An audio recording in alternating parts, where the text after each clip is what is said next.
This boy is a third prince, but he's the only one who receives a unique skill his brothers wouldn't even dare to dream of. His family is known as the best swordsman in the world. That's impressive, but magic is still considered superior, so our boy combines both. He can control mana inside his body using a special technique called the mana method. He learns it after passing out inside a mysterious cave, where he's forced to fight a faceless ghost to obtain the skill. The result is overwhelming. Now, with a single strike, he can shatter his opponent's sword, and with mana-infused attacks, he can pierce through any defense. Armed with this power, he finally has a chance to save his kingdom from the empire that destroyed it in his past life. Here's what happened back then. The last prince of the fallen Briol kingdom has been searching for a way to end his sad life. A dark figure encounters his half-dead state, commenting on his misery, after he became responsible for the demise of his own kingdom. 10 years ago, he was a gambling addict and won every game. Completely lost in his addiction to gambling, he refused to listen to his family's trusted mage to leave early. His opponents accused him of cheating, causing the young man to grow frustrated in rage and flip the table. Instead of eating a Snickers bar to calm himself down, he proudly revealed his identity as the third prince of the Briol kingdom. Shortly after, he killed the men, and later that night had a meeting with Yekaterina Ivarna Granzine, the empire's princess. She had a falling out with him for arriving, and his excuses only made her angrier. Bro pissed her off, and in a misunderstanding, she tossed the necklace he gave her to the ground. Yekaterina told him not to contact her, leaving the prince questioning how he can apologize to her. Unbeknownst to both of them, a spy had overheard their conversation. The following day, he had already made his move, causing the relationship between the empire and the Briol kingdom to fall apart. Conflict between them grew and became more unstable than ever before, until one day, doomsday broke loose for the Briol kingdom in the face of a sudden invasion. The gates incinerated before his eyes, and war had now officially begun. The war continued for several years, unending and brutal, reaping the lives of many. At the time, the most feared man on the continent, Fiore Briol, mysteriously disappeared. Because of his disappearance, the tables flipped into the favor of the empire. With the break of war, Yuri began to believe that it was the Empire Princess Yekaterina who had betrayed him and forwarded secret information. The moment his father left the nation, the empire made its move and unleashed war. At first, Yuri wanted to believe that he was wrong, that the princess wasn't responsible for the bloodbath that became of his family. But when he received an apology note from her, his feelings further sank into despair. The war continued. He fought for his life, cutting down many in his path. Exhausted and cornered, more of the empire's knights surrounded him. Yuri already accepted his death and was prepared to die. But before he could, a brave knight protected him, blocking the attack with his body. Laurent did his final act of service so that the prince could escape. Even though Yuri wanted to save him, he had to eat his own feelings and run away for the sake of his kingdom. A few days passed and the empire was still looking for him. Yuri had found shelter to hide, but it was clear he wasn't going to last long. At this point, despair had completely overwhelmed him. He fully accepted the reality that his father must have been assassinated too. At that moment, an empire's knight had finally located him. But instead of ending his family's legacy, he pleaded to the man to let him live for the sake of his family. The knight, instead of killing him, stated that the empire is destined to reap the consequences of its actions. He told the last prince to run as the others were approaching. Yuri ran once again, placing emphasis on his life, gambling on the chance that he'll get revenge one day. But in the end, everyone died. He knew that nothing was going to happen, and that someday, a knight will come to take his life too. And that brings us back to his encounter with the mysterious dark figure, who told Yuri that he doesn't deserve the relief of death. Pinning the blame on him for everyone's deaths, the dark figure unmasks himself, revealing a zombie-like warrior from hell. This man is actually Laurent, who literally died protecting him. And yet he's here now, to kill Yuri Brioli, the man who became responsible for the fall of his kingdom. His blade pierces Yuri's heart. What hurts even more than dying is the feeling of immense guilt that Yuri carries in his final moments, sinking him in unfathomable despair. The last thing he remembers are the dear words of his father, to never abandon his honor. As his consciousness fades to black, the next time he reopens his eyes, he's no longer in the same world. Yuri Briol awakens in shock. Only this time he's a child who is being scolded by his father, as the kid had been asleep for 3 whole days. His concerned father has been sitting by him, looking over the kid's condition.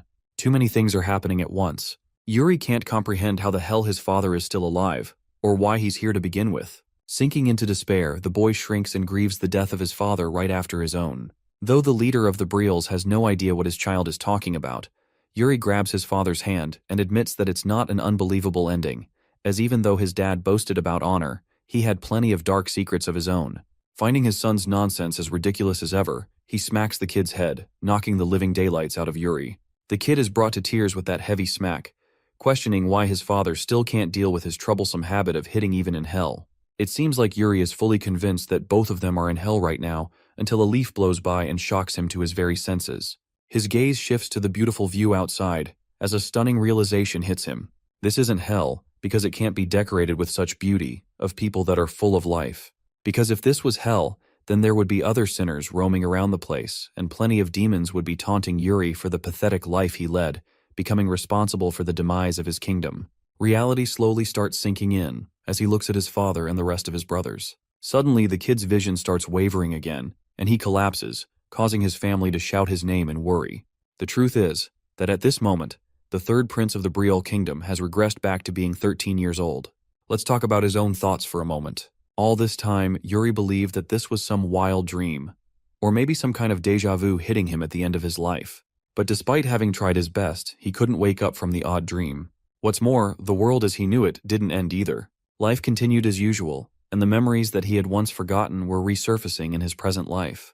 He shares a normal family dinner and accepts the penultimate outcome of his life. He has returned to the past.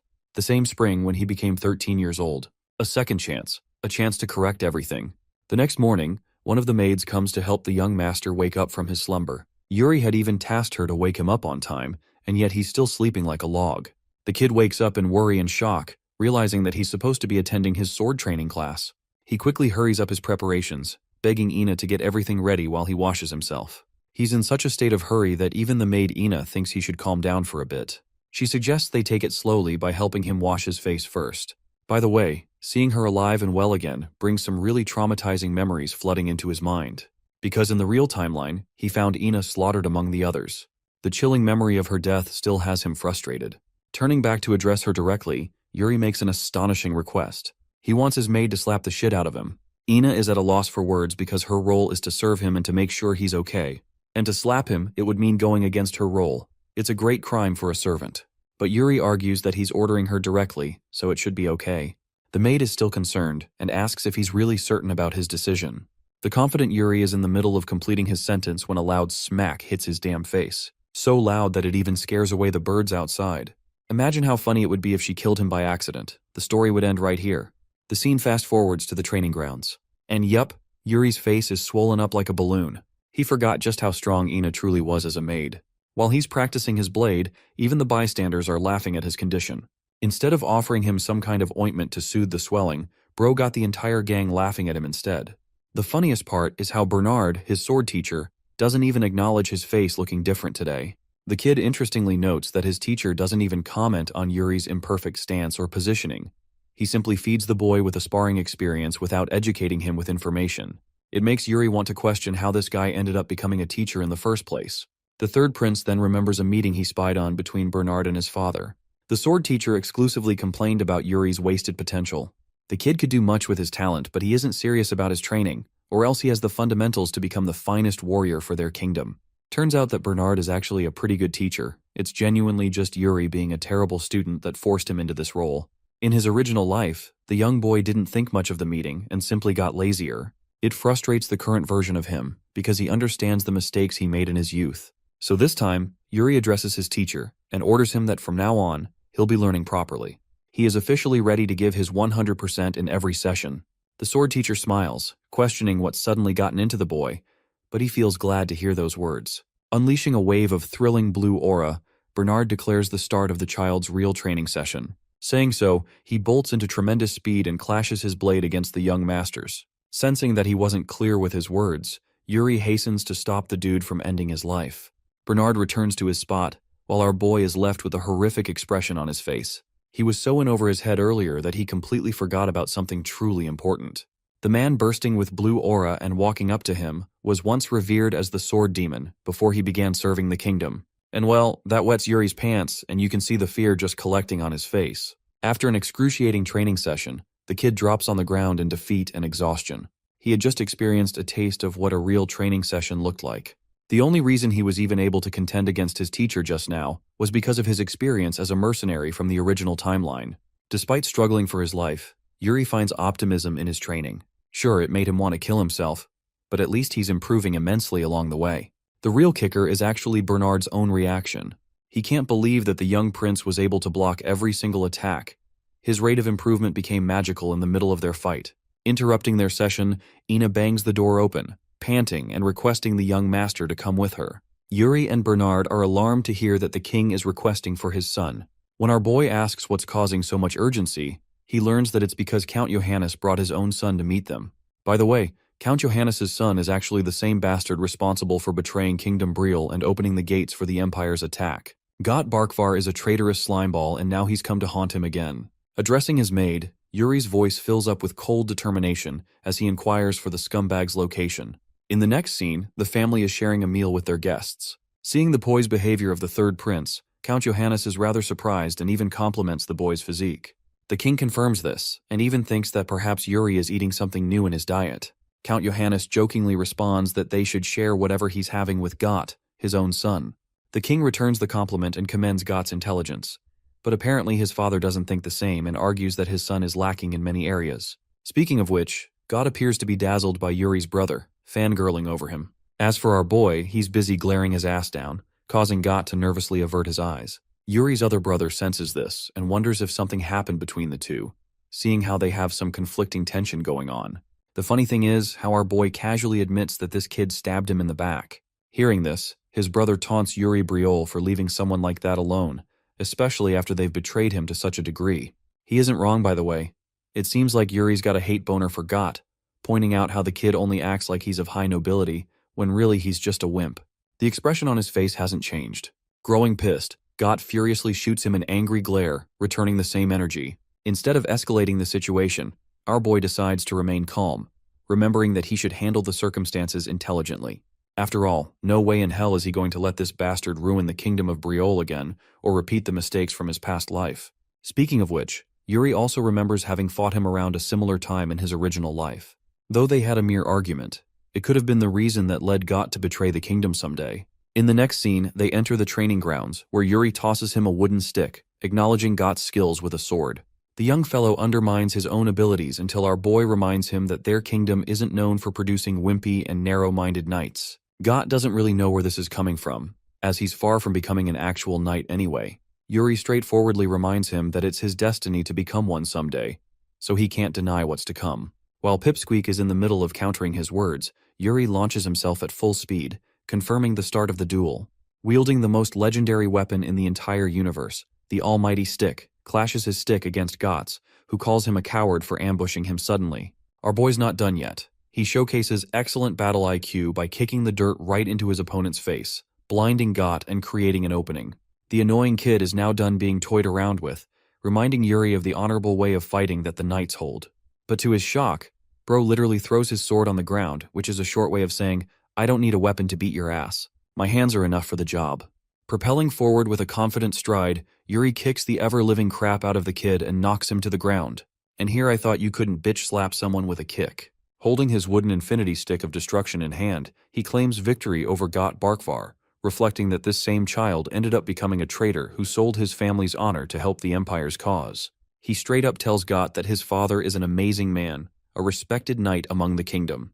A position like that exists for a reason, and that position may one day find its way to the young boy. Offering him a hand, Yuri reflects that everyone has the hunger to survive in life, but he simply can't stand it when one of his own knights is as weak-willed as Got. This time, in this life, he refuses to create such a weak link, including himself. He repeats his question, questioning why his father became a count in the first place. He doesn't want Got to answer right away. He just wants the boy to reflect on this same question every time he's in a difficult situation. The situation resolves itself as Got leaves on a positive note. As for Yuri's brother, he's pretty damn surprised that he won that battle, openly admitting that he was rooting for Got to win. Seems harsh at first, but remember, at this point in time, Yuri is perceived as a careless and lazy young master. Anyway, the kid takes offense, but his brother quickly reminds him that everyone knows the third prince for being a troublemaker and a gambler, so it's not really an unfair assessment. Annoyed, Yuri declares changing his ways and alarms his brother to stop pretending or teasing him. Seeing the surprised Pikachu look on his brother's face, Yuri teasingly smiles as his sibling fails to figure out what the hell happened to him. A few days passed. The hellish training session between him and Bernard continued. By the evening, our boy is fully exhausted. With his sword training already under motion, The instructor recommends that they start teaching him about a mana method as well. Yuri is dazzled and questions if he's about to learn Bernard's personal mana method, but his teacher quickly disappoints him by stating otherwise, believing that he's not ready for something like that. Instead, he strongly believes that Yuri Briol should learn the official Briol method. The kid doesn't know why, but Bernard vouches for the mana method for being a balanced and efficient one.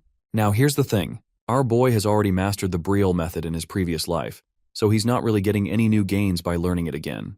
Not to mention, he reached its very limits during his time as a mercenary. Seeing his frustrated reaction, the sword instructor wonders if the third prince had something else in mind. The kid thinks for a moment and reaches his conclusion. He wants the instructor to recommend a competent instructor from the royal guard to teach him. It's fine if this person isn't extremely skilled. All they have to be is a pool of exceptional talent so he can learn from them. After all, despite his experience as a mercenary, there's one technique that Yuri couldn't get his hands on in his previous life. With the word potential in mind, the reputable instructor enters a state of contemplation. At last, he comes up with an answer. It's Jared, the one who has the most potential of all. The name Jared once again brings the boy with a flood of memories. He encountered the man in the hellish war of his previous life. At that point, he didn't stand out as an exceptional person or anything. In fact, you could call him pathetic, to the point it was a miracle for him to have survived the war. He complained to Yuri despite his pitiful state. Though, even our boy thinks that Jared must have possessed some monstrous natural talent. But reality is cruel. Because of his own negligence, he didn't train or hone his abilities well, and so he couldn't become powerful. By the time the war came, he was a sobbing mess, and it was instead Yuri who gave him hope. They'd both been a waste of talent by the time the war struck them like a truck. And by truck, I mean truck-kun. Back to the present, our boy is optimistic, and decides to meet Jared personally, dubbing him as the potential knight. Speaking of the man, he's training right now, and Yuri is hoping to flip a light switch on him to make sure he doesn't end up disappointing himself again. So in the next scene, he goes right to the Royal Guard Training Academy to meet up with Jared. Seeing the young master arriving all of a sudden, the senior knight questions what brought him here. The kid states that he came to check up on them and learn that the knights are working really hard every day. Our boy takes a look for himself and spots the trainees engaged in combat, facing each other with ferocity. But of them all, he specifically asks for Jared, who does not appear to be here. Abiding to his request, the senior knight points to the rookie's location. Just seeing him in such a state, our boy lets out a sigh of annoyance. He finally gets why Bernard reacted the way he did earlier. From the looks of it, Jared's training is actually quite underwhelming compared to the other fighters. Normally, you're expected to go above and beyond in your training routine, but this man is basically doing the bare minimum without making much use of his skills. Seeing him like this, it's not a surprise he ends up becoming a rusty knight in the dark future. Yuri tasks the senior knight, Sir Rosso, to help him with a wooden sword as he's interested in joining them along and sparring. Rosso is pretty happy and asks what opponent the third prince will be picking for his sparring session. As you guys have already guessed, Yuri points to the slacker and requests a match with him. After some time, the arena quietens down. The trainees are resting, while Jared faces off against his opponent, the young master of Briol Kingdom. His fellows are cheering him on, hoping Jared will perform his best, even though the dude himself is looking annoyed, like he doesn't want to be here at all. The boy directly addresses him, claiming that he heard of his great potential as a knight. That's why he's personally come here to test those abilities of his. Yuri wants to know about Jared's future. Feeling nervous, the guy accepts the duel's purpose. Going on the offensive, the fight kicks off as our boy lunges forth in the hopes of being impressed. Jared simply waits, not showing a hint of fear or worry. From where he stands, he deflects our boy's swing with his own. Even though the young master is going on the offensive, his opponent's movements are calculated with every step, so much so that Jared's peers are amazed by him. As the fight continues, the trainees notice how the third prince is also doing exceptionally well for his stature and experience. But something about the fight itself has the slacker questioning what's going on. Yuri strikes him again, forcing the man to block. He senses that the consistency of Yuri's attacks isn't just for show. This is all deliberate. It's actually an effort to match their pace equally. Quickly, the battle becomes rather boring, because so far, Yuri hasn't done anything but react accordingly to the energy he's receiving from the knight. Deciding to go ballistic and actually seize control of the battle, our boy hammers down his sword with so much force that it knocks the wind out of Jared for a moment. But that's not all. The fact that the rookie knight was still able to deflect the attack just shows the kind of talent he possesses. Yuri admits that his opponent's reflexes are out of this world, but he's not done yet as he pushes Jared away with a wide swing. The fight is starting to wear down and push him back. Yuri's attacks are way different now than they were before. All of a sudden, Jared actually stops taking it easy against the young master and retaliates with each strike. Yuri, now on the defensive, concludes that this is how it was going to be. Despite having the experience of his past life, it doesn't change the fact that Jared is a powerful knight. Victory was always out of the question, and yet at the same time, our boy has one last trick up his sleeve. Surprising his opponent, Yuri swings his blade in an upward strike, forcing Jared's blade to suffer such a recoil that it creates an opening. With a smile on his face, the third prince admits that he's going to get a solid hit in, even if he's going to lose this fight. And so that is what he does. Blazing forth with a slicing motion, he cuts past the knight in a confirmed hit, celebrating his strike. Even the rest of the trainees are at a loss for words. The third prince's excellent technique seized a proper hit against Jared, and they all praised him for it. But the fight isn't over, as the young master prepares his blade, questioning if Jared is still trying to hold back. Instead of being arrogant, the knight internalizes his confusion. Even though he had control of the fight, with every move he makes, it's like he's the one being driven back instead. Striding forth once again, a passionate Jared nearly gets struck again. The third prince encourages him to try harder, which in turn makes the talented knight grow annoyed. In his anger, he coats his weapon with a mana method technique. His usage of the ability has Sir Rosso and the others shouting at him for invoking such an ability against the young master. But this man doesn't care anymore, as his blade is pulsing with aura, and it makes its way just past the third prince's neck. If Yuri hadn't been careful there, he really would have been struck badly. Jared's rageful state turns to despair. That last attack just now? It chopped away a few strands of hair off the young master's head and left a scratch. The realization hits him again. Jared is scolded for being a lunatic who attacked the young master, while Rosso is fearful and asks for Yuri's condition. Instead of making a big deal out of it, our boy thinks it's just an inevitable outcome in a spar. He bandages his bleeding scratch shut and tells the knight to pick up his weapon again, as their fight has only just begun. Lunging into motion, Yuri goes on the offensive again. Their blades clash as the third prince finds himself amused, swiftly overwhelming his opponent with each strike. This side of the prince is something not even the knight was aware of. The rookie knight compares himself to the state of the third prince. One was barely giving any effort during training, while the other is motivated to give it his all, to prove a point. Not just that, Yuri is entertained instead of feeling cornered as he clashes against Jared back to back. It's not just that the young master is giving it his all, but he's positioning himself to try even harder with every attack. The duel reaches a standstill, but Jared is finding it hard to keep his cool. He's in a state of rage.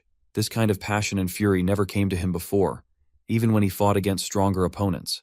Meanwhile, our boy is looking majestic as hell with those blue eyes as he blocks Jared's advance. The knight can't believe that the young prince is pushing him to such limits. Speaking of which, Yuri bursts forth and commences yet another horizontal swing. His opponent ducks it, but it's safe to say that Yuri got his payback for the hair as he slices off a few strands from Jared. The knight grips his blade with power, immensely swinging it down against the prince. I think he's also using a mana method here, because his blade literally cracks and shatters Yuri's sword.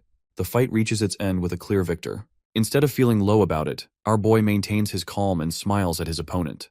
Jared's aura dissipates. His body releases heavy breaths as a result of exerting so much power. The young prince offers a hand to the knight, stating that he learned a lot in this battle. Jared is a bit nervous, but he commends the prince for his efforts too. As they're shaking hands, the knight internalizes that his opponent's fighting spirit and drive were unlike anything he'd seen before. In the body of this young prince rests a powerful fighter. While he's thinking all of this in his head, he forgot that he was still holding Yuri's hand. The boy confronts him and questions why the hell the knight is acting so calm. After all, he is responsible for leaving an injury on the prince's head. Running away with his tail between his legs, Jared dozes off. Anyway, that fight wasn't really easy for our protagonist either. The first thing he does is flop to the floor because of how tired he is. The knights are all cheering for Yuri's impressive performance. While they're celebrating, the captain of the knights, who looks a bit like Bernard, also shows up and spots the young prince resting in the aftermath of his battle. Saint is the captain of the Royal Guard of Briolle, and he's just found an interest in the boy. The scene cuts to a few days after the incident. Jared is seen walking back after his shift, when a familiar voice stops to confront him. It's the third prince, and he's casually waiting for him. Yuri tells the man to follow him as they need to head somewhere important. Instead of following him right away, Jared shows consideration for his training, which he'll be missing if he tags along.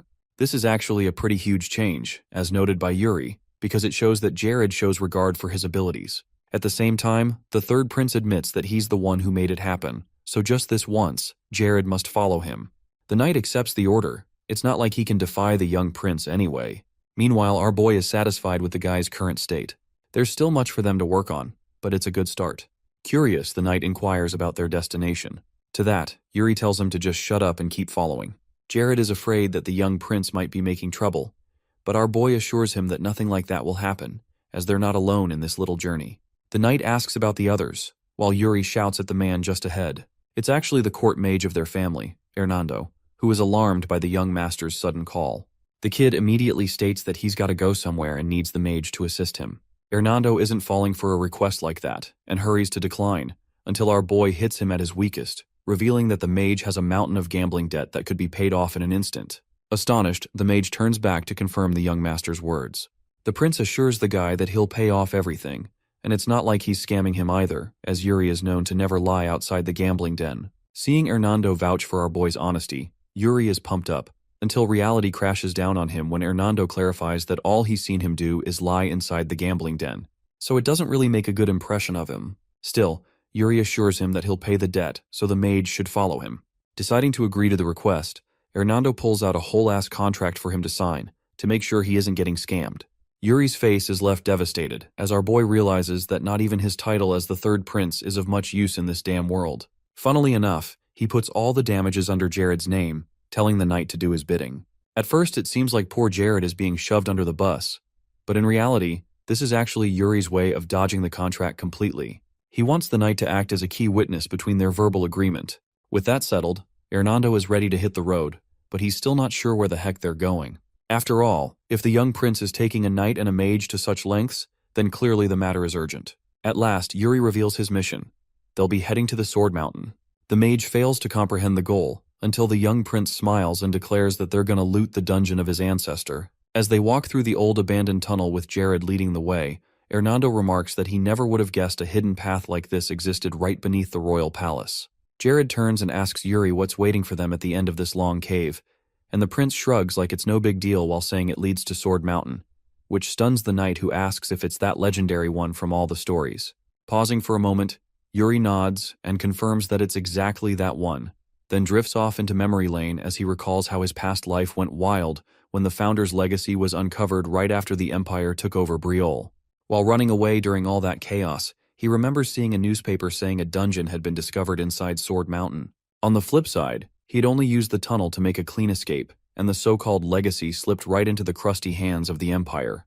But unlike his past self, who just wanted to survive, this time around our boy's aiming straight for the truth and refuses to look back. He locks in hard and decides he needs to see firsthand what kind of legacy his ancestors really left behind. A moment later, the scene opens to a lush green forest that looks like it's been ripped right out of a Disney movie, and Yuri pushes open the giant rust-covered doors at the tunnel's exit. The squad walks into the open woods as Hernando scans the area and asks if Sword Mountain really begins from here. Then he switches lanes and asks how Yuri even got his hands on the key, while the prince quietly recalls that just like in his previous life, it had been lying in his study the whole time. However, he did not know its value back then, which cost him dearly, but he just tells the mage to stop acting like a nosy auntie and forget about it. Right on cue, he suddenly yelps in pain as a thorn stabs into his palm, and Yuri warns him that the leaves are basically blades, so he better keep it cute and just follow along like a good boy. As they push forward through the forest, Hernando leans over to Jared and jokes if maybe the prince hit his head or something since he's been acting all kinds of weird lately, which the knight also happens to fully agree with. But before either of them can keep gossiping, Yuri yells from ahead telling the two slugs to move it, which proves that he still has the same old bossy streak to him. Yuri gets alert as quickly notices something in the distance and suddenly signals for the duo to stop in their tracks and not to make a sound. He points out a giant pack of direwolves up ahead who look like they're one bad step away from snack time. He whispers that they live in a pack, so more might be nearby, and Jared's clearly surprised that the so-called failure of a prince actually knows a thing or two. Yuri calmly replies that he read it in a book, and Hernando nearly collapses at the mental image of Yuri even touching a book. Yuri adds that the wolves haven't spotted them yet, so the plan is to sneak by without a sound. But the universe has other plans, because Hernando backs up and somehow steps on the one and only twig in the entire forest, which lets out a loud snap that nearly gives everyone a heart attack. Trying to play it off, he throws up a nervous apology while sweating bullets, only for a direwolf to leap from above and try to turn him into lunch. Jared freaks out and rushes forward as he yells his name and swings his sword hard enough to cleanly slice the wolf's head off in one brutal motion. The beast drops beside Hernando, and Yuri gives Jared props for using mana since direwolf skin might as well be iron armor. Unfortunately, that flashy move comes with a price as the pack's alpha, who's clearly bulkier than the rest, and locks eyes with Jared. The big guy lets out a bone-chilling howl, and in seconds the squad finds themselves surrounded by the entire pack, while Jared tightens his grip on his sword. He tells the other two to stick close while he charges up mana again. And the wolves begin drooling like they just found an all-you-can-eat buffet. They all lunge in together, but Jared isn't letting that fly. He stares them down with full kill mode eyes and slices right through the pack without breaking stride. Meanwhile, Hernando compliments the knight's sword work, and even Yuri agrees, though he quietly thinks Jared still has a long way to go while watching him hold his ground. Jared starts to struggle now as the wolves keep coming, and Yuri finally nudges Hernando to stop standing around and show off those fancy skills his proud father keeps bragging about. That gets Hernando moving, and he throws in a joke that the prince is seriously working his battle mage overtime while whipping up at least 100 fireballs. Jared glances back mid-fight and asks what that's supposed to mean, but his focus instantly snaps back as he spots a fireball flying his way. He barely jumps out in time and falls back just as the spell detonates and vaporizes the wolves in one massive explosion that turns the battlefield into dust. A few brutally exhausting hours later, and after hacking their way through all kinds of monsters, the squad finally reaches the mountain's peak. Jared pants hard as he tries to catch his breath and is clearly annoyed about the never-ending combat. The gang stands near the cliff edge, taking in the view, and Jared looks around the barren stretch, asking if this is even the right place. But our boy's already zoned in and says with full confidence that he knows it is, then starts poking around the area.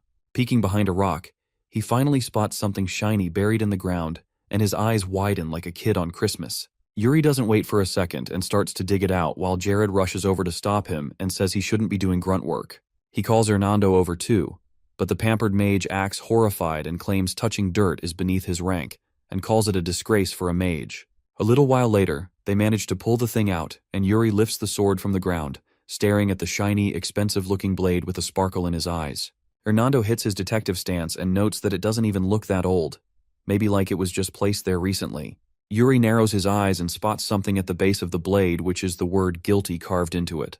Jared walks up and asks if this is the ancestor's legacy, but Yuri isn't sure yet as he keeps inspecting the sword. Suddenly, the ground trembles under their feet, which puts everyone on edge as Yuri smirks and says this is the perfect chance to find out. The earth splits open beneath them and Jared lets out a scream like a drama queen as they all plunge into the abyss. The royal knight keeps on screaming his lungs out until he finally slams to the ground hard in front of a sketchy-looking pathway. Yuri instantly bolts up awake as he finds himself lying on top of the knight who clearly shielded him during the fall and begins to climb off while Jared groans and complains about the pain like an old man. Yuri quickly figures out that he used mana to reinforce his body and calls it pretty impressive, though the knight just blacks out on the spot from pure exhaustion. Moments later, Hernando floats down like he's Mary Poppins on vacation and remarks that the place is way deeper than he expected. Yuri shoots him a glare and mutters under his breath that the guy just forgot about the prince's safety and instead focused on saving his own life, which Hernando nervously tries to cover up with some weak excuses. But before he can go full lawyer mode, a sudden noise makes the battle mage turn around fast as he spots something deeply cursed creeping through the tunnel and tries to warn Yuri, who still thinks he's deflecting blame. Hernando keeps insisting that he's being dead serious and straight up yells that it's a ghost, which finally flips Yuri's switch as he whips around mid-panic. Sure enough, an armored being that looks like it crawled straight out of a horror novel is slowly approaching them with a serious death aura, and Yuri immediately clocks it as a death knight while locking eyes with it. He tells Jared to get on his feet immediately, though the guy still looks halfway to dreamland and just groans like a zombie in response. But a swift kick wakes up his soul and he bolts upright in a panic. Jared gasps the moment he sees the incoming horror and dramatically throws himself in front of the prince and yells that he'll handle the Death Knight, though Yuri doesn't seem particularly impressed. The Death Knight comes to a full stop right in front of them, while Yuri narrows his gaze and remembers that these things used to be normal knights before they got resurrected stronger than they ever were in life. Still, he notes this one doesn't seem hostile and decides to approach calmly. Jared clearly doubts the logic behind that move, but Yuri replies with confidence that he just knows this sort of stuff and explains that it would make no sense for the Founder's guards to go wild on their own bloodline. Locking eyes with the knight, he states his name loud and clear. The Death Knight processes that little act of audacity by standing there like a loading screen for a second before suddenly pulling out his sword, which instantly throws the other two into panic mode. But it's already too late as the Death Knight swings his sword at the prince, who's too stunned to even flinch, though instead of chopping him up, the blade stabs into the ground after giving him an emergency haircut. Hernando drops into despair mode and dramatically cries that the prince just caught sudden head loss syndrome. But Yuri tells him to shut it, but the mage mourns the surprise trim instead. The dusty skeleton finally opens his mouth and says Yuri carries the same arrogant energy as the last one.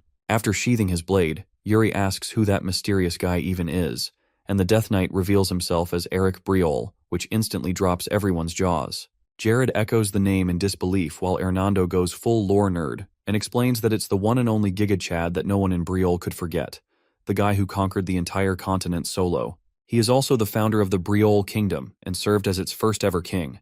Yuri straightens up and asks if he's the first one to ever make it here, and the Death Knight confirms it, adding that only a true descendant of Briol can ever draw that blade anyway.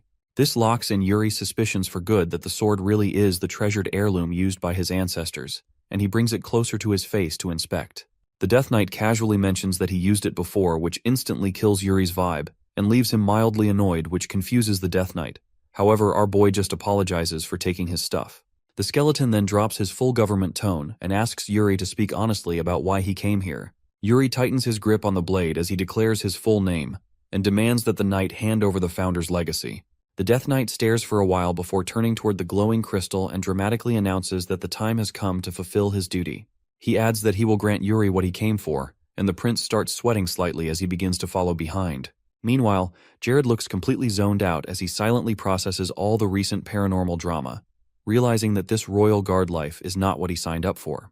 Yuri glances back and yells at him, which breaks him out of his daydreams as the knight looks shaken and starts getting weird flashbacks of a past life that doesn't even exist. He scratches his head and is half convinced he's losing his marbles, but yells back that he's coming and runs after the prince.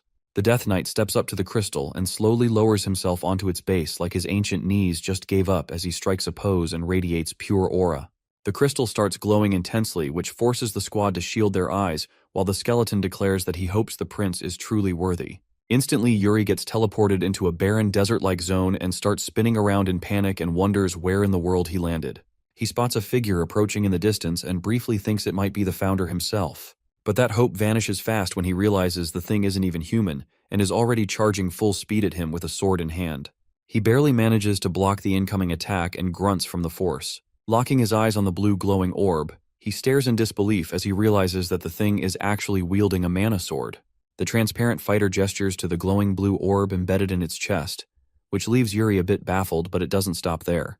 The glow begins to flow through its clear body and then spreads into its sword, making that light up too. Yuri keeps his own sword raised while still on guard, but starts realizing that what he's watching is the actual method to wield mana itself. His confusion grows when the being suddenly gestures at him.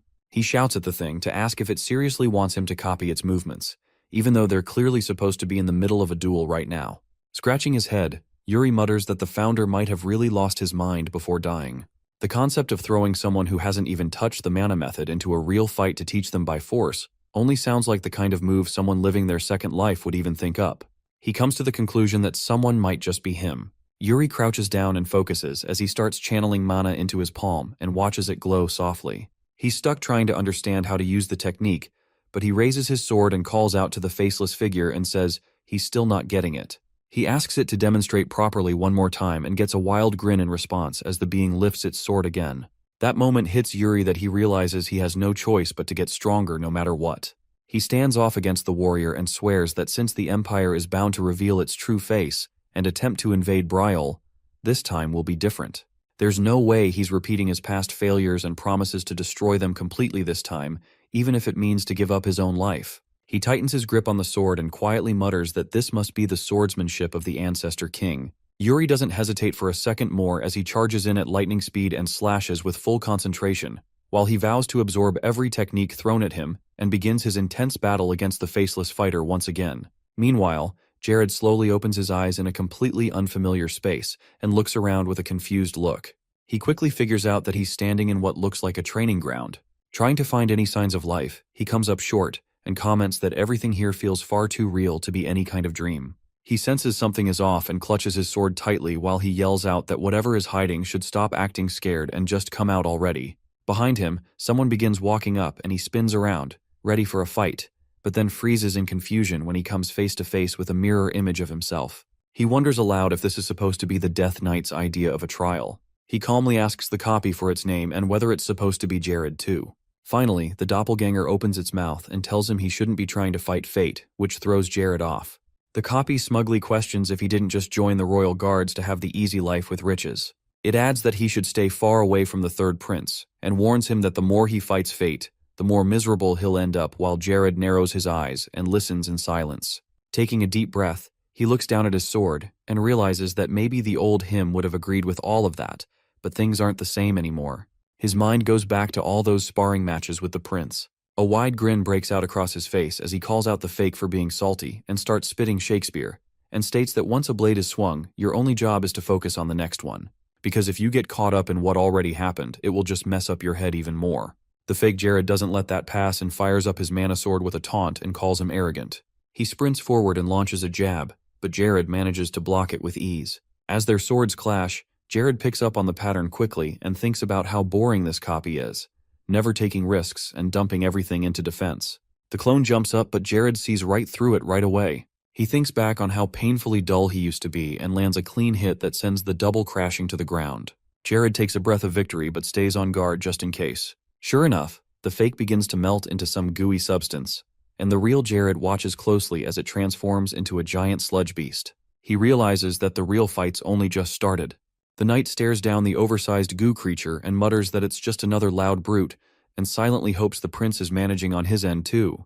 Readying his sword, he braces himself and mentally cheers for Yuri to hang in there and win. Meanwhile, back in the desert-like area, the rocks are completely torn up from all the sword strikes, and Yuri lies still in a crater and doesn't even move an inch. The transparent being stands over him with his sword in hand, and walks up with menace in his steps. Yuri still seems out of it and does not react at all, but the faceless fighter doesn't care in the slightest. It raises its sword high above and brings it down with force, unleashing a massive explosion that rocks the battlefield.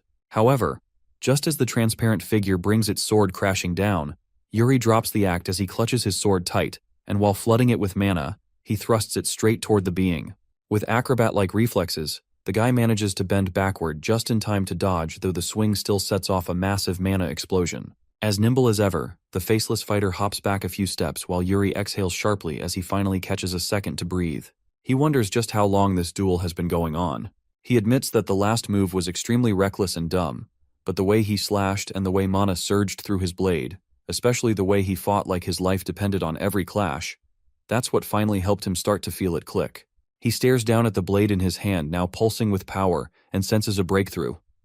But before he can soak it in, something pulls his attention back as he notices the transparent warrior starts to crack. Its sword splinters into fragments as its body begins breaking apart, and Yuri figures it out instantly: the guy's time is up. Dust begins to peel off from its limbs, and just before fading, it raises a hand in one last wave.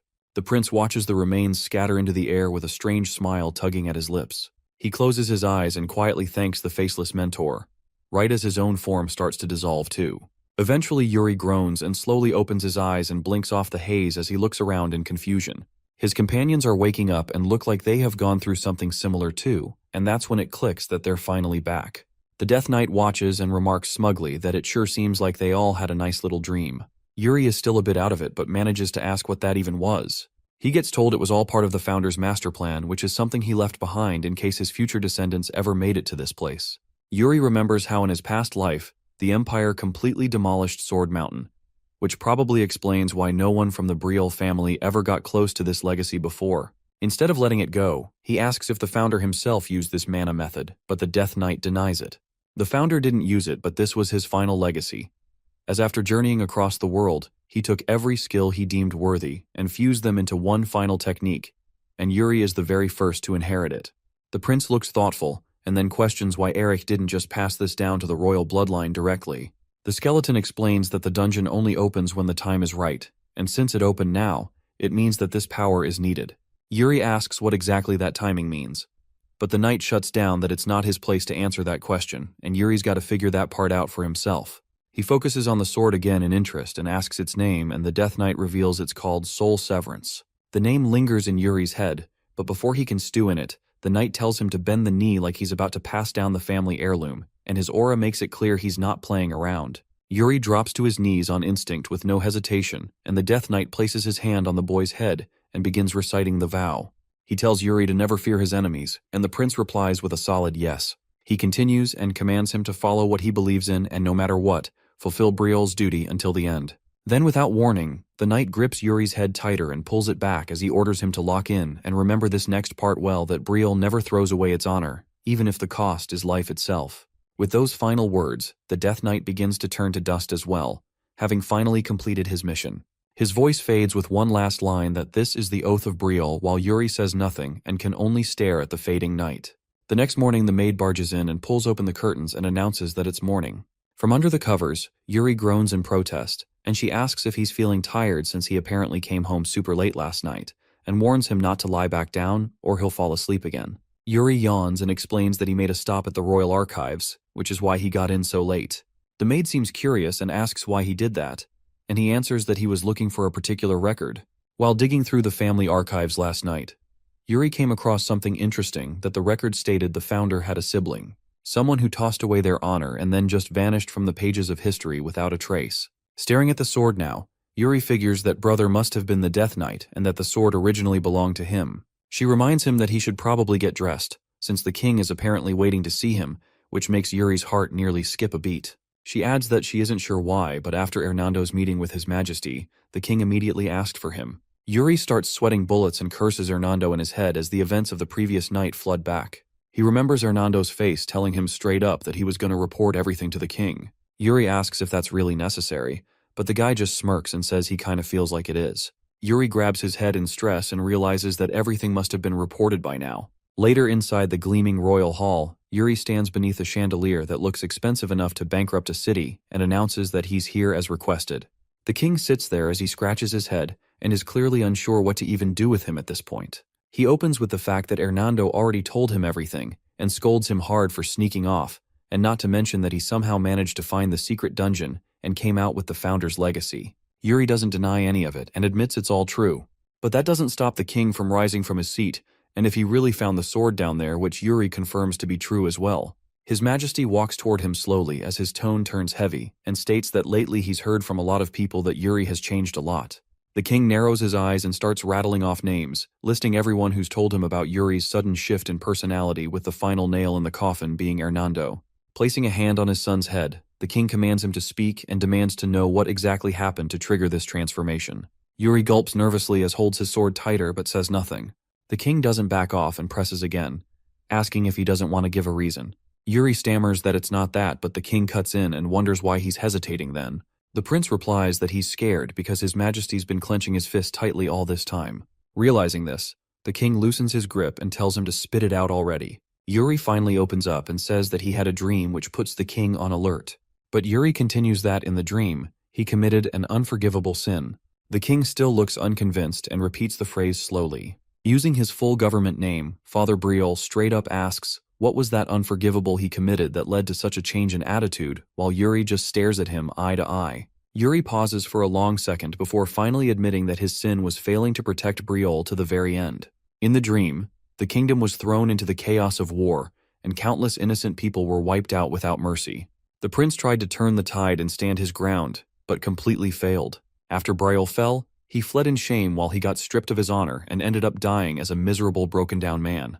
He clutches at his chest and continues that when he woke from that dream, the necklace his mother once gave him was suddenly gone. That's when he started to think that maybe this wasn't just a dream, but some kind of warning from his mother herself. The king looks slightly unsettled by that and asks which force exactly was responsible for destroying the kingdom in his dream. Yuri panics internally as he knows it's too early to throw the Empire's name into the mix. There's still a chance, even if it's small, that the invasion can be delayed or stopped entirely with the right moves. So instead, he plays it safe and answers that he doesn't know for sure, and it was just a black army that came out of nowhere. The king lets out a quiet sigh, then smiles and tells him it was probably just a nightmare, and maybe a warning from his mother too, but he is glad that he is finally deciding to man up now. Yuri doesn't seem all that convinced as deep down, he knows he's fighting to be forgiven for the sin of running away and leaving Brielle and its people behind to rot. But his train of thought gets cut short as the king straightens up and mentions there's something else that still needs to be dealt with. His Majesty crosses his arms and orders him to draw his sword. Fiore Brielle is a prodigy who probably started slashing things before he could even talk properly. A walking disaster with a sword who dominated everything and everyone.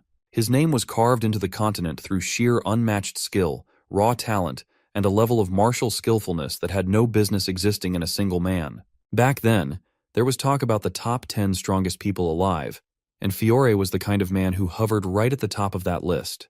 As Yuri stands in the training hall facing this living legend, He suddenly realizes that his old man is probably considered the best swordmaster on the entire continent. He glances around the room in awe and mutters that he's never even been inside his father's personal training space before. Fiore replies that he never expected any of his sons to have the talent for swordsmanship to begin with. Yuri grits his teeth at that jab and mutters that he does have talent, while the king just lets out a long, tired sigh and repeats the word talent. Then out of nowhere, he raises his sword and aims it directly at the prince, which catches him completely off guard.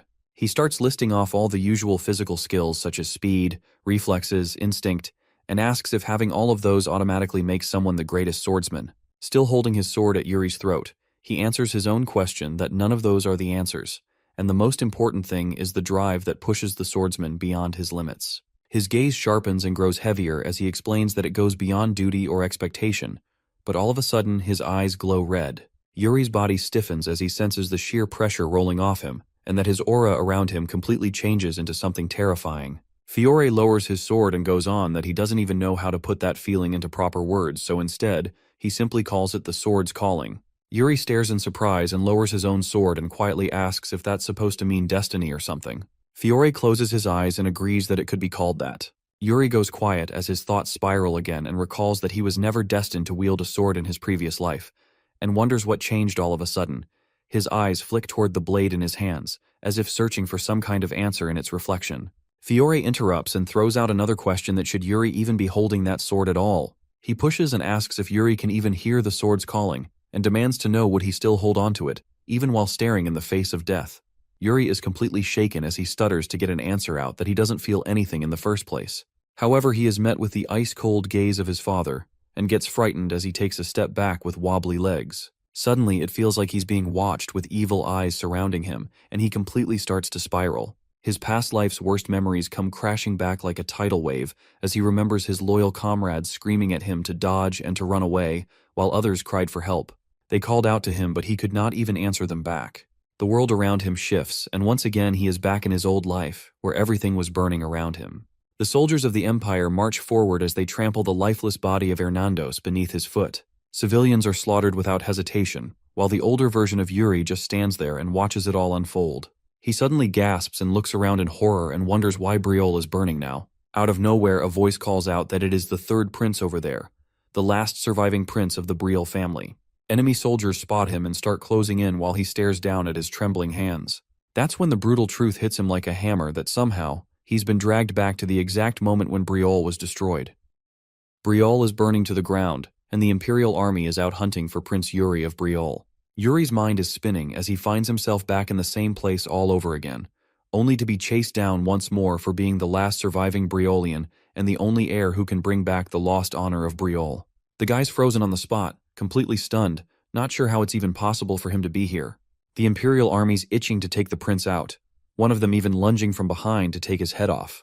But Yuri senses the murderous intent creeping up on him and gets his sword ready in time. He turns and dodges the strike like a pro, just barely making it.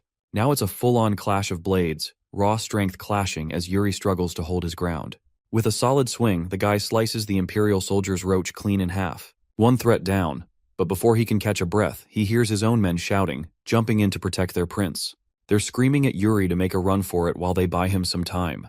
He doesn't want it to end like this, but they're begging him to go. One by one, the Imperial army cuts them down in the middle of the flames. Yuri's head spins, wondering if this is still some kind of nightmare. Also, questioning whether this is really the fate Briol is doomed to face, trapped in helplessness. As he comes to terms with the fact that this isn't the end, yet knowing it can't be stopped either, something inside him breaks. The last prince of Briol stands before the burning ruins of his fallen kingdom, a kingdom he couldn't save. Meanwhile, the Imperial army charges in from behind, convinced this is their chance to wipe out the last remaining Briolian royal. Yuri sees them coming, his grip tightening around his sword. He knows the fight won't stop here, but he's already made his vow. No matter the situation, he swears he will never fear the enemy again. With that fire in his eyes, Prince Yuri turns to face the Imperial army, while a voice deep inside pushes him forward, reminding him to stand by what he believes in. That voice echoes in his mind, drilling in the truth that he has a duty to Briol, and he's going to see it through to the very end. Yuri grips his blade tightly and charges at them full speed, his strike slicing through armor and flesh in a single motion. The scum from the Imperial army drop dead on the spot, their blood splashing into Yuri's eyes and nearly blinding him. But even with blurred vision, The guy manages to block a soldier's spear with his bare hand just in time. Seizing the moment, Yuri drives his sword straight into the soldier's gut. Breathing hard, he hears a voice telling him to prepare for death, saying his time is up. It wants him to give up already, but the raw pain in his voice explodes with defiance. Briol will never throw away its honor, even if it means dying for it. With that fury, Yuri lunges at the Imperial army like a beast, ready to carve their graves right then and there to fulfill Briol's duty. Just then, little Yuri mumbles that he will protect Briol's honor until the end. Fiore's voice cuts through, waking the poor kid up and asking if he can hear him. One loud call of Yuri's name snaps him out of it, and the shaken boy finds himself staring at the Black Army, while his father, Fiore, gently calms him down. He reveals it was all just an illusion. The moment Yuri gripped the sword, it triggered a tragic memory, and now his hand is drenched in sweat. From the look in his eyes, his father seems to realize he may have been wrong, and now, he wants Yuri to take up the sword for real. Little Yuri smiles at him, saying he's made his decision. But then he pauses, kind of weirded out by the strange expression on his father's face. Anyone looking at him would think Yuri just signed his own death warrant or something. Suddenly, the boy tugs at his father and tells him to chill. The old man's caught completely off guard, stunned by the guts his son has to throw him a reality check like that. Little Yuri bursts out laughing and confidently says he's a genius after all. His father's face twitches right before he smacks Yuri on the head. Later that morning, under the soft light of sunrise and a pleasant breeze blowing through the field, Bernard strolls by and catches sight of young Yuri icing the bump on his head. He can't help but ask whose brilliant idea that was, and Yuri casually says it was his dad. Bernard, shaking his head, jokes that the old man must be feeling generous today. Still, he warns Yuri that from now on, training's going to get tougher. No more holding back. Yuri's already prepared for that. Thinking back, the kid realizes that Bernard's reason for living in Briol probably had a lot to do with his father. Seeing his chance, Yuri finally asks if Bernard had to take on some special condition, like a duel with his dad, that convinced him to stay in Briol. The old man doesn't even hesitate before saying yes, so Yuri takes that condition out of the picture and asks, if not for that, Bernard would have still stayed. The answer's a flat no, and Bernard laughs when Yuri calls him heartless. Still, the old man knows this little prince just wants him to stick around. Bernard says he might consider the offer if Yuri can give him a good enough reason. Anything tempting will do, since the old bones might just be willing to forget everything else. Little Yuri is shaken to his core when Bernard suddenly picks up on the vibe and asks if he truly wants to learn swordsmanship. The kid's scared out of his wits, while Bernard's lost in thought, clearly cooking something up in that head of his. He's pretty curious to see how this turns out. Yuri finds the whole idea a bit overwhelming, especially since Bernard carries a nickname like Sword Demon. But the old man just shrugs and says it's all right if Yuri hasn't mastered anything yet, he'll take that into consideration. Yuri says it probably won't be of much help, then pulls out his sword and shows his style, swordsmanship infused with mana. The mana flows through the blade itself, something Bernard admits he's never seen or even heard of before. From what he knows, mana is usually just used to enhance sword skills, not become one with them. Yuri explains that's exactly why it's so hard to pass down, because it would always end up incomplete. But Bernard surprises him by saying he's fine with that. He's willing to take it even if it's not perfect, and now he's making that the condition to stay in Briol. At the very least, he's confident he'll understand part of it. Yuri's impressed by the old man's confidence and officially confirms Bernard's stay in Briol, just like they agreed. With that settled, Bernard tells the kid to show him something and gets into position. Yuri Briol, gripping his sword, demonstrates his Simhanchum technique. In the middle of it all, Bernard casually drops a bomb. He never actually planned on leaving Briol in the first place. His Majesty had already asked him to stay for another 10 years. That revelation hits Yuri like a ton of bricks. The kid realizes he just got played big time. Before he can even react, Bernard smirks and reminds him he's supposed to be attacking. But Yuri's done waiting, so he decides to strike first. This old bag is seriously getting on his nerves. He blocks Bernard's attack with all his strength, their blades crashing together in a sharp clash. Later that evening, little Yuri lies on his bed, lost in a flood of thoughts. He starts to feel like the future is shifting. Not the same future where Briol burned because of his mistakes. He hasn't done anything major yet, but the fact that Bernard chose to stay in Briol is proof that something's already changing. The future always felt uncertain and out of reach, but now it's shifting little by little. Even so, Yuri knows it's not enough. Deep down, he's fully determined to bring the Empire to its knees. The kid's ready to make that happen. Out of the blue, maid Ina shows up, hoping Yuri won't stir up any more trouble from now on. Curious, Yuri asks her what other plans she's hiding. Ina, clearly used to his usual antics, brings up how he always has some excuse to ask for help. Then she drops the news. There's a meeting tomorrow at the Elders' Council, and she hopes he hasn't forgotten. She's clearly had enough of his shenanigans, His father casually adds that Yuri will be joining them too, which is completely new information to him. Anna reminds him it's the first thing in the morning, and most of the council will be present. Just then, she grabs little Yuri's hand, her eyes sparkling as she warns him the place will be full of scary old folks, but she really hopes he doesn't end up punching anyone. He laughs nervously, assuring her there's nothing to worry about. He's not the same as he used to be. And with that, he promises Ina that he will behave. The next day at the Elders' Council, the very first thing Yuri notices is the overwhelming opposition. No doubt about it, Ina was absolutely right. Duke Genard is the first to speak up, bringing attention straight to the prince's mana method. The old man strongly opposes the idea of the prince learning such an unverified mana technique. What was supposed to be a council for discussing national affairs has clearly lost its purpose, turning into little more than a roadblock against royal authority. Now Yuri finally understands why his father used to avoid this council altogether. Duke Genard, Lettery of Wes, insists that Yuri should stick to the traditional Briole method instead. This royal member immediately objects, claiming the so-called unverified technique is actually the founder's legacy. The big man in the room demands solid proof to back up that claim. This royal member is clearly irritated that Duke is doubting the prince's beliefs, but Duke argues it's all about safety, saying everyone's gathered out of genuine concern for the prince's future. Yuri can't help but find it a bit amusing that the entire Elders' Council is going back and forth over his mana method.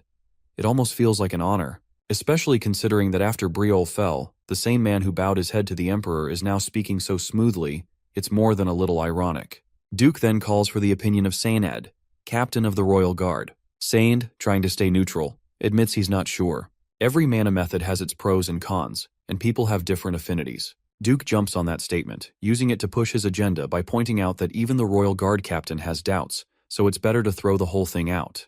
This royal member quickly counters, saying Sanad meant each mana method holds its own value.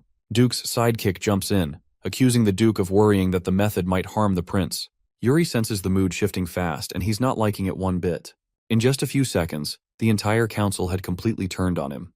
If he hadn't already put in the work with the mana method, he'd be stuck rebuilding his core from the ground up.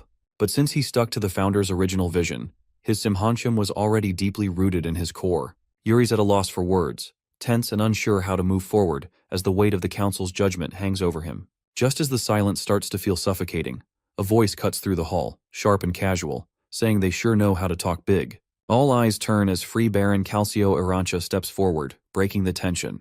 With a smirk, he throws out a question to the room, asking who among them has actually fought an orc. The entire room's attention shifts to Calcio, the atmosphere changing as a few members start whispering among themselves. Duke Genard raises an eyebrow and asks who he is and what rank he holds, clearly trying to gauge whether he even belongs at the table. Calcio Arancha steps up and casually introduces himself as a free baron. The big man looks surprised, almost offended, that someone of that status would dare attend the Elders' Council. Calcio admits he never planned to come here either, but had no choice after Count Sidor personally delegated the task to him. Yuri's eyes widen at the mention of Count Sidor.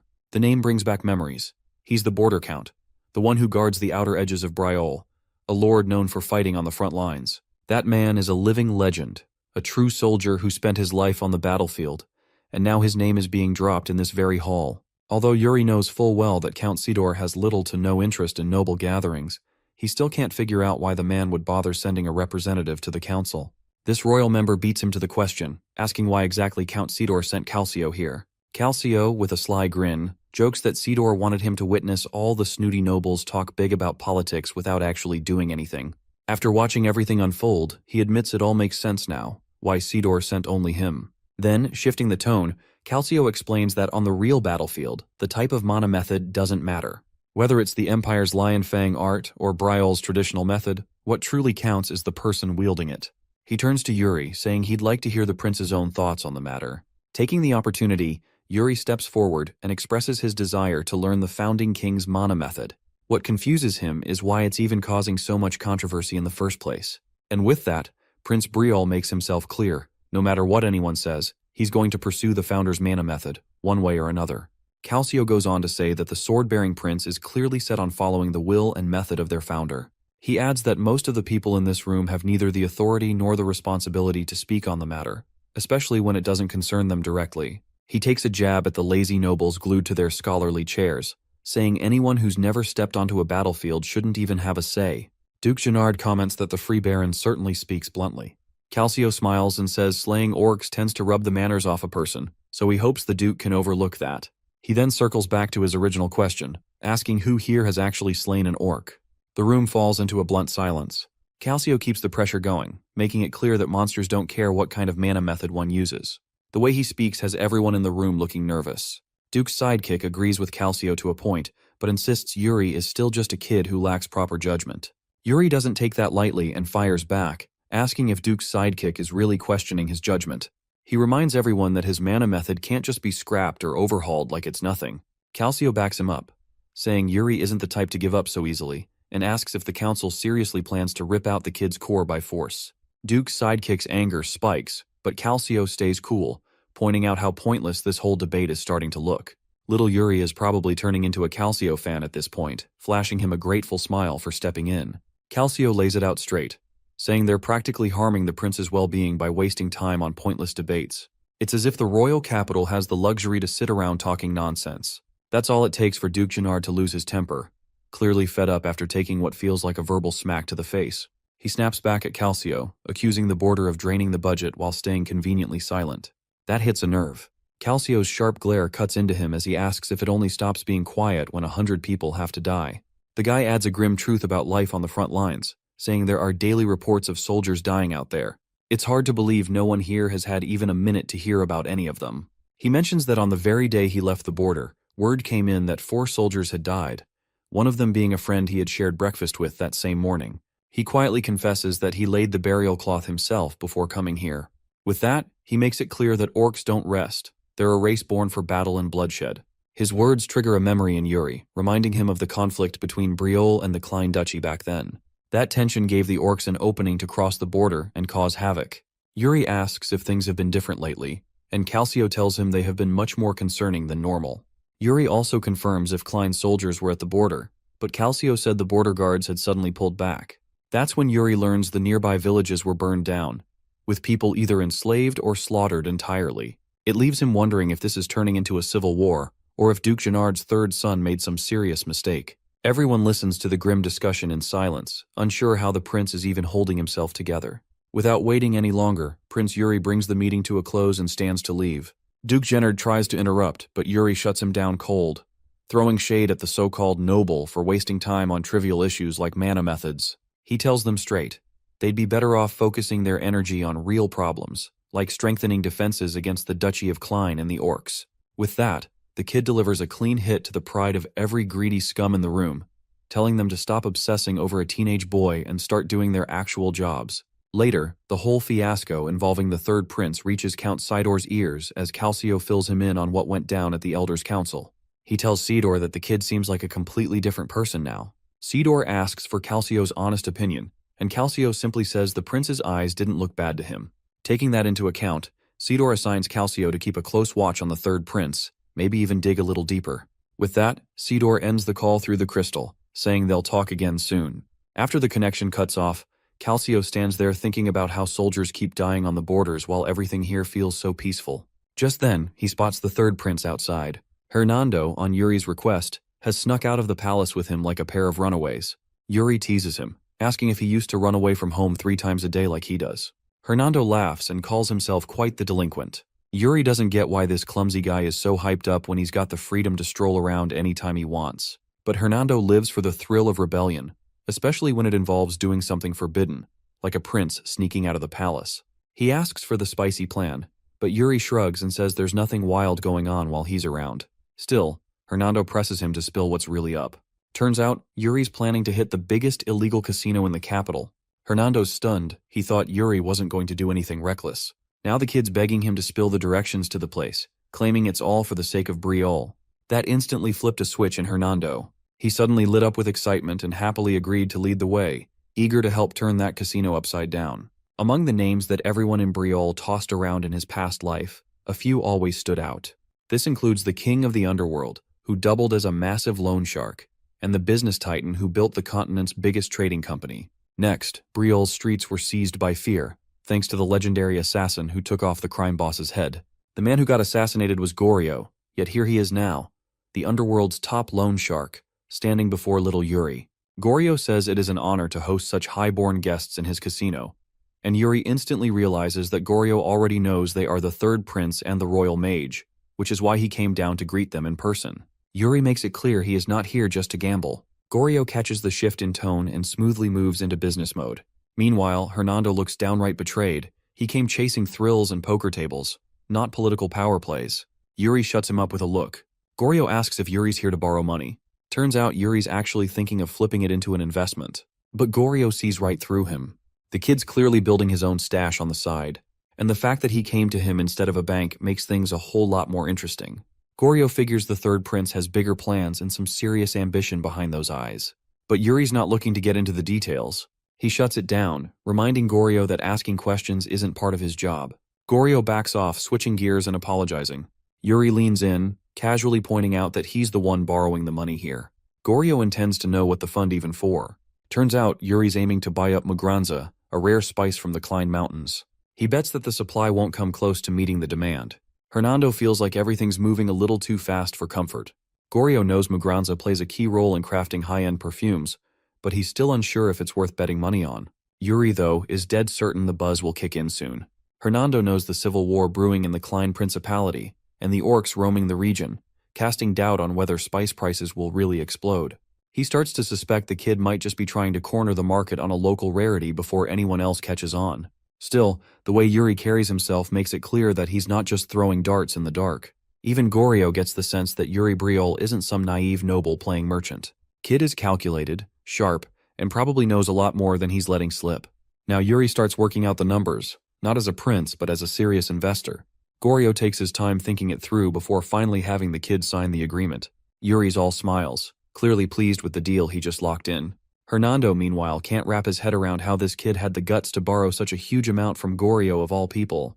The guy's still grumbling, whining that no one gave him a heads up, and extra salty they haven't even gambled yet. Yuri knew full well this guy would have dragged him straight back to the castle, and right in front of his father, so he kept it all under wraps. Now he's got business to handle at the guild. And as far as mugranza goes, the profit's already in the bag. Yuri is well aware that the first casualty of the looming civil war will likely be the alchemist, the only person who knows how to process mugranza and a trusted aide to Duke Klein. Until a replacement shows up, Yuri has already planned to sell the spice at whatever price he wants. He also knows better than to hand this job to just anyone, which is why they end up at a sketchy, run-down place. Hernando is seriously judging the kid for showing up somewhere like this. Yuri knocks hard, calling out for Irene Wood, while Hernando keeps insisting that the guild would have been a smarter choice. Irene steps out, completely clueless, asking what's going on. Yuri wastes no time introducing himself and offering her a job. Meanwhile, the Dumbo mage is practically losing it over the fact that the third prince would stoop this low and try to hire someone like her. He's ripping into Yuri's judgment, baffled that he would trust the future of Mugranza's trade to some little no-name shop. But with a wicked grin, Yuri knows that right now, it might look like nobody is running a shabby trading company. Still, he knows one thing for sure. Irene Wood is going to become the greatest merchant on the entire continent. While Goryo uses every dirty trick when things get rough, Irene, on the other hand, values promises above all else. Little Yuri gives off a creepy smirk, knowing that in his past life, the guy only made it as far as legendary merchant status. But this time around, Yuri's set on turning him into a full-blown myth. Hernando, still trying to keep up, dares to ask if Yuri's finally done with all his outside business. Yuri just shrugs, saying he's got one last thing left to handle. So Hernando ends up chasing after him, while Yuri's already thinking ahead. The loan shark of the underworld and the great merchant are both on board with his plan. That leaves only one more piece to complete the set. The two of them arrive at a rundown street where beggars are fighting over scraps of food. Yuri knows it has to be somewhere around here, and sure enough, his eyes land on a group of kids. As the third prince, Yuri Briol steps forward and addresses the woman among them, the same one who killed Goryo in his past life. That's the assassin of legend, Asana. Of course, the big question in the future assassin's mind was why the prince of the kingdom would stroll through the slums. Yuri quickly assured her that he came by with good intentions. There is no need to be so wary. In fact, he is here because he thought he could provide some help to the needy. He turned to Hernando and gestured for the thing they prepared beforehand. The mage could not bear to let it go. In the end, he was forced to hand over the sack filled to the brim with coins. The prince's gaze darted around and saw a little girl hiding behind Asana, evidently wary of the well-dressed strangers. Yuri could tell that this child was the reason Asana borrowed a large amount of money from Goryo in his past life. She had to bite the bullet in order to get the little girl the treatment she needed for her illness. Just like all those who borrowed from the ruthless loan shark, Asana's life went downhill quickly into ruin from that point. This eventually led her to the path of an assassin. She quickly made a name for herself in the underground world as one of the most skilled killers in the market. Yuri's little trip down to this slum is for the sake of preventing that unfortunate fate from happening. Without elaborating, he handed Asana the bag of coins and asked Asana to take the little girl to the temple to be treated. When asked what he wanted in exchange for such a large sum, he had a very short answer. With a bright smile, all he asked for in return was for Asana to remember his name, Yuri Briole, the third prince of the kingdom. Afterward, they did not stick for long and made their way out of the depressing part of town. While walking out of the miserable area, Hernando still could not make sense of why the prince would give all that cash to some random beggar. Well, it will be a very lucrative investment for the future. In a single night, he made invaluable connections with 3 of the most important figures in a few years' time. He now has the key figures he will need in his pocket. Aside from those 3, there is just one more person he needs to get into his corner. He turned to Hernando and asked a simple question. He asked the carefree mage what vision he saw in the founding king's tomb. With a wry smile, he answered that all he did in that dream world was gamble away. Yuri was not expecting such a silly answer at all. The mage elaborated that he played a game in the Empire's Barthlegas casino with his life on the line. While it is surprising at first, knowing this degenerate gambler, a gambling den really is his battlefield. Visions aside, Yuri wanted Hernando to keep his mouth shut about everything that happened tonight. That means keeping it a secret even to the king. Just as the third prince expected, the court mage was called upon the throne room to report about the prince's activities. Even though they tried to sneak out without tipping any alarms, the king still heard that they had gone out last night. Hernando did not bother denying their excursion, so the king wanted more details. The mage detailed how Yuri practically forced him to leave the palace in the middle of the night. He truthfully confessed that they went straight to the biggest casino in the capital. Scenes of their shading dealings with that notorious loan shark flashed in his mind. Of course, King Fiore would assume that they went to that place to gamble and waste money. With the most genuine smile he could muster, the mage lied through his teeth and answered that they did spend money on the tables. The king did not seem surprised or upset.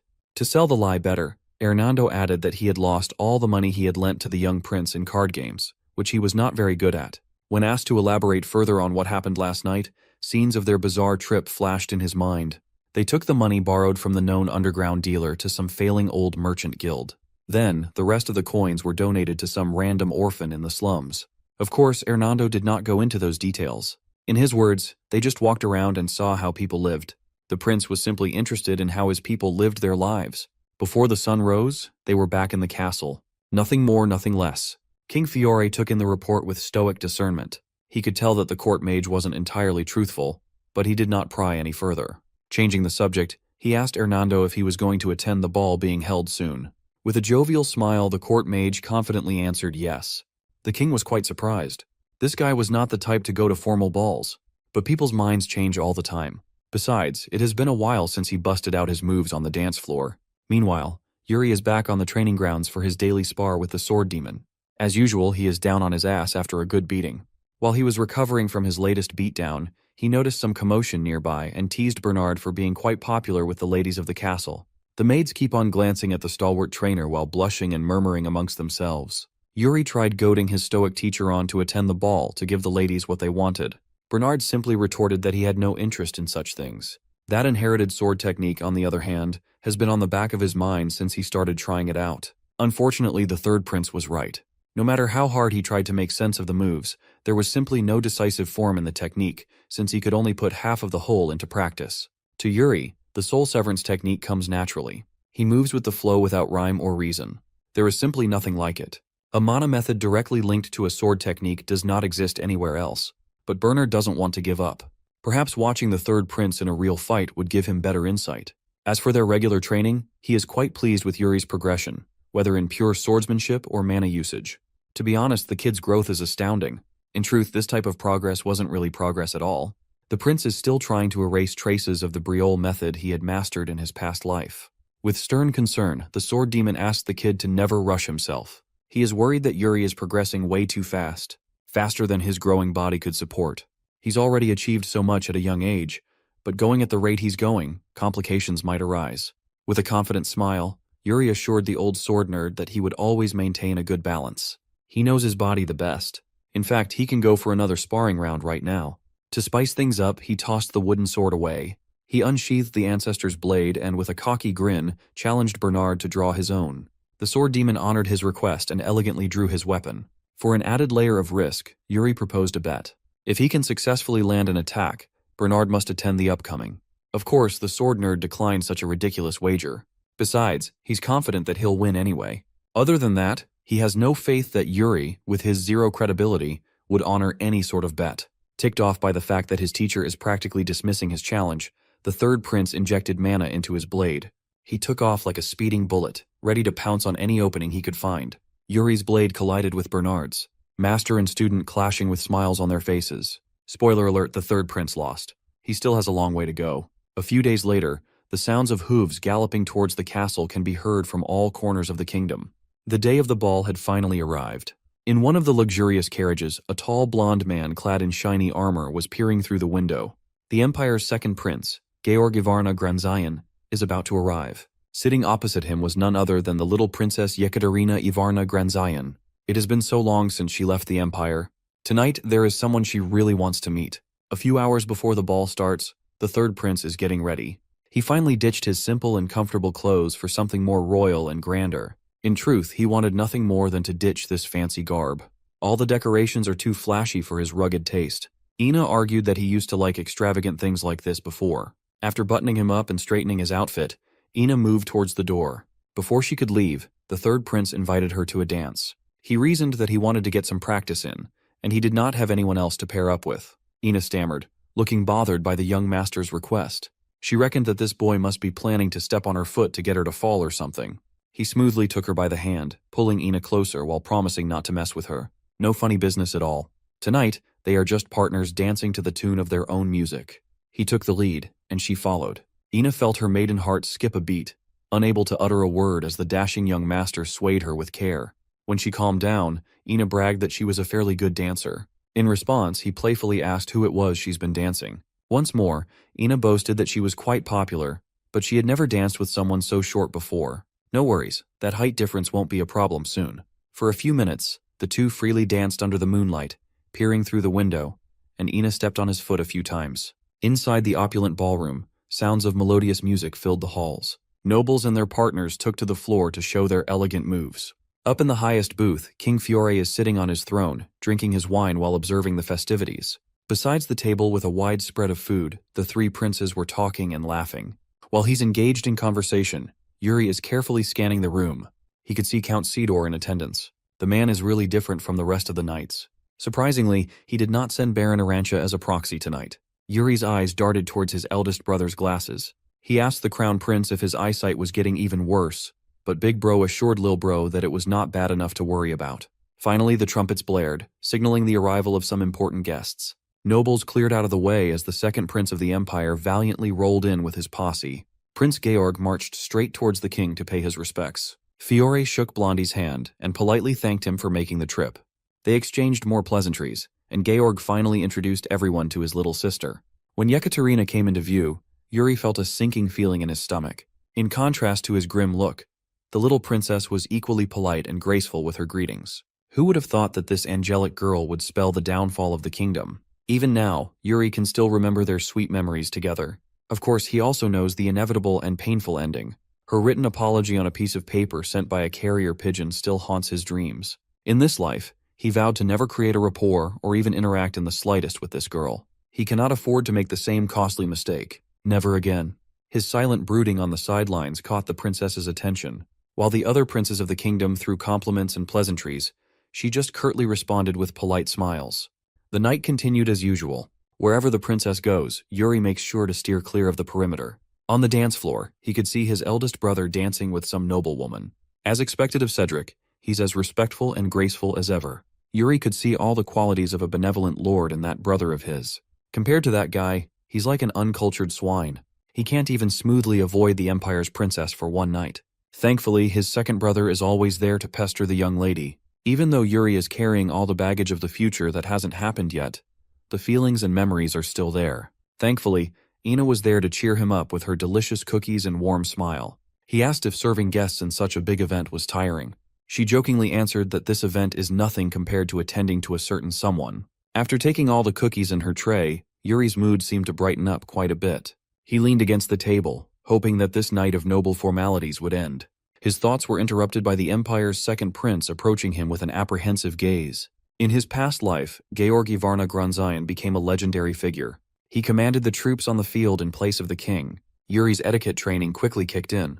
He politely bowed and formally introduced himself as the third prince of the kingdom to the man who drove Briol to ruins. It took every iota of his willpower to stay calm and suppress his bloodlust against the guy.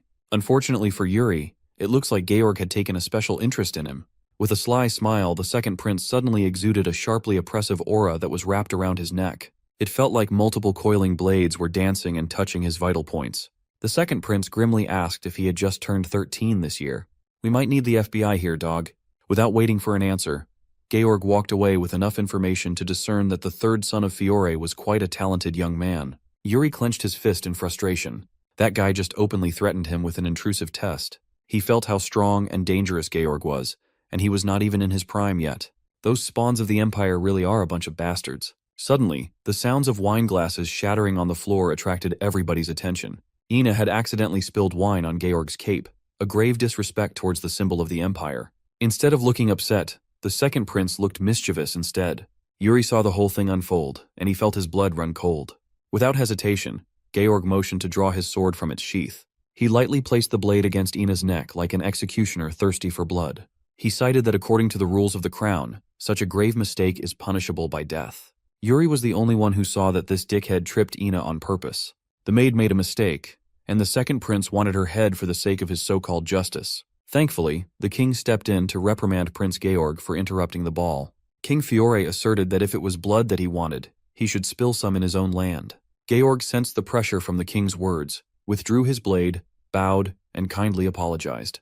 He respectfully laid out the mutual respect between the kingdom and Briol until now. Then, with a masterful redirection, he brought up the name Gattensha. Gattensha is a knight of the Empire, mercilessly executed by Fiore in Empire land.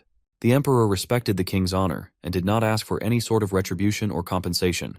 Prince Georg likened that event to the one happening right now. He insisted that beheading this maid was a matter of protecting both nations' peace and honor. This is a tricky situation. It's an indirect challenge to Fiore's authority. With one sentence, Georg backed the king up to a corner at the risk of honor. Stopping the prince from exacting his twisted take on justice would be taken as a direct challenge to the empire. Yuri weighed his options.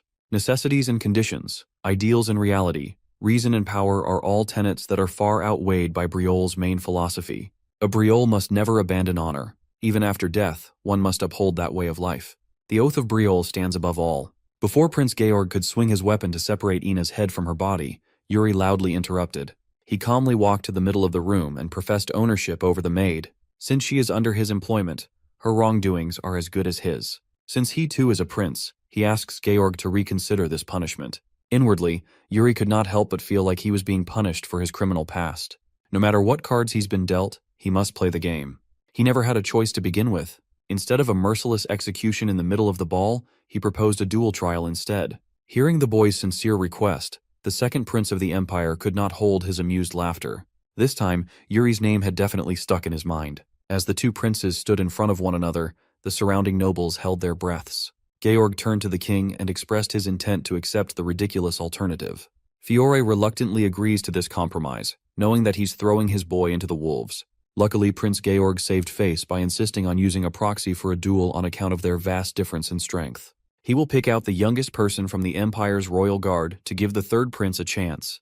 With that settled, the second prince doesn't see any more reason to stay and mingle. Once the lunatic was out of the picture, Yuri swiftly ran to Ina's side to check on her. She's still shivering from fear. She was seconds away from losing her life in such a gruesome fashion after all. Yuri tried to help her get up, but she did not have the strength to do so. She could not bear the thought of putting her master in harm's way. In the end, she had to be escorted out by her fellow maids. Yuri walked towards the opposite way, and just happened to run into the princess of the empire. Yekaterina's smile was gone. In its place was a serious expression. Yuri closed his eyes and dismissed useless thoughts from the past, and briskly walked away without saying a word. Hernando saw the whole thing happen while sipping on his wine from afar. On the way back to his room, Yuri's eldest brother was waiting for him to pass by. The crown prince's laid-back demeanor was gone. With worry and concern, he asked his little brother about what was going to happen next. Yuri felt compelled to explain that he could not bear to see that dick kill Ina like some meat in a slaughterhouse. The crown prince sighed and ruffled the boy's hair lovingly. It has been a while since he felt his brother's genuine concern for his well-being. Before dismissing him, Cedric asked his little bro if he needed any sort of help regarding this upcoming headache. Prince Georg made it seem like he was being considerate by assigning a proxy near Yuri's level, but Cedric sees this as the exact opposite. If Yuri was to fight a knight close to his age and strength, some sort of accident could occur in the trial. Cedric wanted to step in and take care of the problem himself, using his own means. However, Yuri doesn't want that. He started this problem, so he wanted to be the one to put an end to it. Sensing his little brother's tangible confidence, Cedric dropped the topic and chose to place his trust in the boy. Right now, the ball is a bit of a mess when the Empire's second prince stormed off. It's Cedric's job to fix the heavy atmosphere out there. Yuri really looks up to his big brother. If the kingdom hadn't fallen, he is certain that Cedric would have been a great ruler. In this lifetime, he wants to see what kind of kingdom Briolle is capable of becoming under Cedric's reign. For that to happen, the boy must fight through and make sure that a future exists. It did not take Georg long to pick the youngest knight in his order. Today, some redhead hotshot product of the Empire has taken the stage to go up against the third prince, while everybody watches from the comfort of their seats. Judging by his excited smile, Hernando did not look too worried about this tryst at all. As for Captain Sand, he's seen enough geniuses to tell that the opponent's energy is extremely stable. Based on the refined movements, the knight looks like a blade expert too. This dude is the product of the Empire's military education after all. While Captain Sand is stressing over Yuri's safety, the court mage is just smiling and chuckling beside him. Looking at the stage, the third prince was just stretching his arms while yawning as though this fight was the most boring thing in the world. By Hernando's estimation, there is nothing to worry about at all. In this world, the Grand Wizard is a rank that is virtually impossible to reach. Of the ranks given to mages in various magic towers, the title is only given to mages who have obtained what's called origin magic. Among these all-powerful origin magic spells exists the ultimate power to take a peek at the world's fate, the all-seeing fate-revealing magic. In this world, there is only one mage who succeeded in learning that overpowered ability, Hernando. He remembers going up against the third prince when they were both in their degenerate gambler phase. It was the first time he had lost money ever since he obtained his original magic. At first he tried to chalk it up to a coincidence. Maybe it's just bad luck on his part. But that's impossible. His fate-revealing magic allows him to read an opponent's hand and the flow of fortune with a mere glance. But he cannot read anything about the brat's future. When he tries hard enough, he sees the illusion of a sword mountain. In the middle of those inns, he could make out a boy with black hair and eyes shaped into an arrogant gaze, unmistakably belonging to the third prince. Hernando watched as the young man plowed through hordes of enemies despite his bloodied and battered body. He swung his sword and never yielded for a second. The strange vision ended with the young knight collapsing in utter despair. Back then, Hernando dismissed the story as just a weird quirk in his ability. A coincidence, if you will. From that point on, he became aware of an anomaly in the order of the universe. Hernando was right beside the prince the whole time. He witnessed the kid's erratic actions and drastic changes. Hernando was convinced that his fate-revealing magic could peel through that seemingly unbreakable wall. But now it makes sense. He's quite certain that Prince Yuri is a man with no destiny at all. Right now, that kid with no discernible future is about to showcase his skills in front of everyone in the arena. His opponent has been practicing and swinging his sword on the other side of the stage, driving the third prince mad with impatience. Second, Prince Georg asked the participants if they were ready, and both combatants gave their go-ahead for the start. Under the intense scrutiny of the king, the trial combat officially commenced. In the first few seconds, both the prince and the knight maintained their distance, while watching out for any quick movements. As soon as the go signal was dropped, Yuri shot forward at breakneck speeds. Much to the knight's surprise, he envisioned himself getting caught by the first attack so badly that a quarter of his upper body was wiped out of existence. Like a true, tried, and tested fighter, the knight powered through the surprise and raised his sword for defense. They exchanged blows within milliseconds apart from each other while hopping all over the place. Yuri's blade attacked and defended depending on whether he needed defense or lethality. As the fight goes on, it becomes harder to suppress his smile. Right now, the opponent who's been trying to catch him off guard has a long blade wound on his cheek. In the crowd, Fiore turned to his court mage for a question. With the concern of a father, he asked Hernando about the possible outcome of this blade dance. In all honesty, the all-seeing mage cannot see the end result at all. Instead of feeling upset, he felt thrilled instead. The king recalled that when the young magician arrived in Briolle, he stated that it was through heaven's guidance that he landed here. When the king asked if the time for his departure had finally arrived, Hernando decisively answered no. Fiore sighed in relief. It's a good thing that such a valuable asset is staying by his side. Hernando humbly responded, and the king warned him that excessive modesty could bring about misfortune. Asking the king to turn his attention back to the fight, He asked the strongest swordsman in the world about his perspective on who the stronger swordsman is between the two on the stage. Without a shadow of a doubt, King Fiore gave the title to the Empire's prodigious young knight. Logically and realistically speaking, the king is right in saying that. Hernando is finally starting to understand why heavenly signs pointed him to this kingdom. The heavens are trying to get him in the vicinity of a man who could shift the fate of the entire world.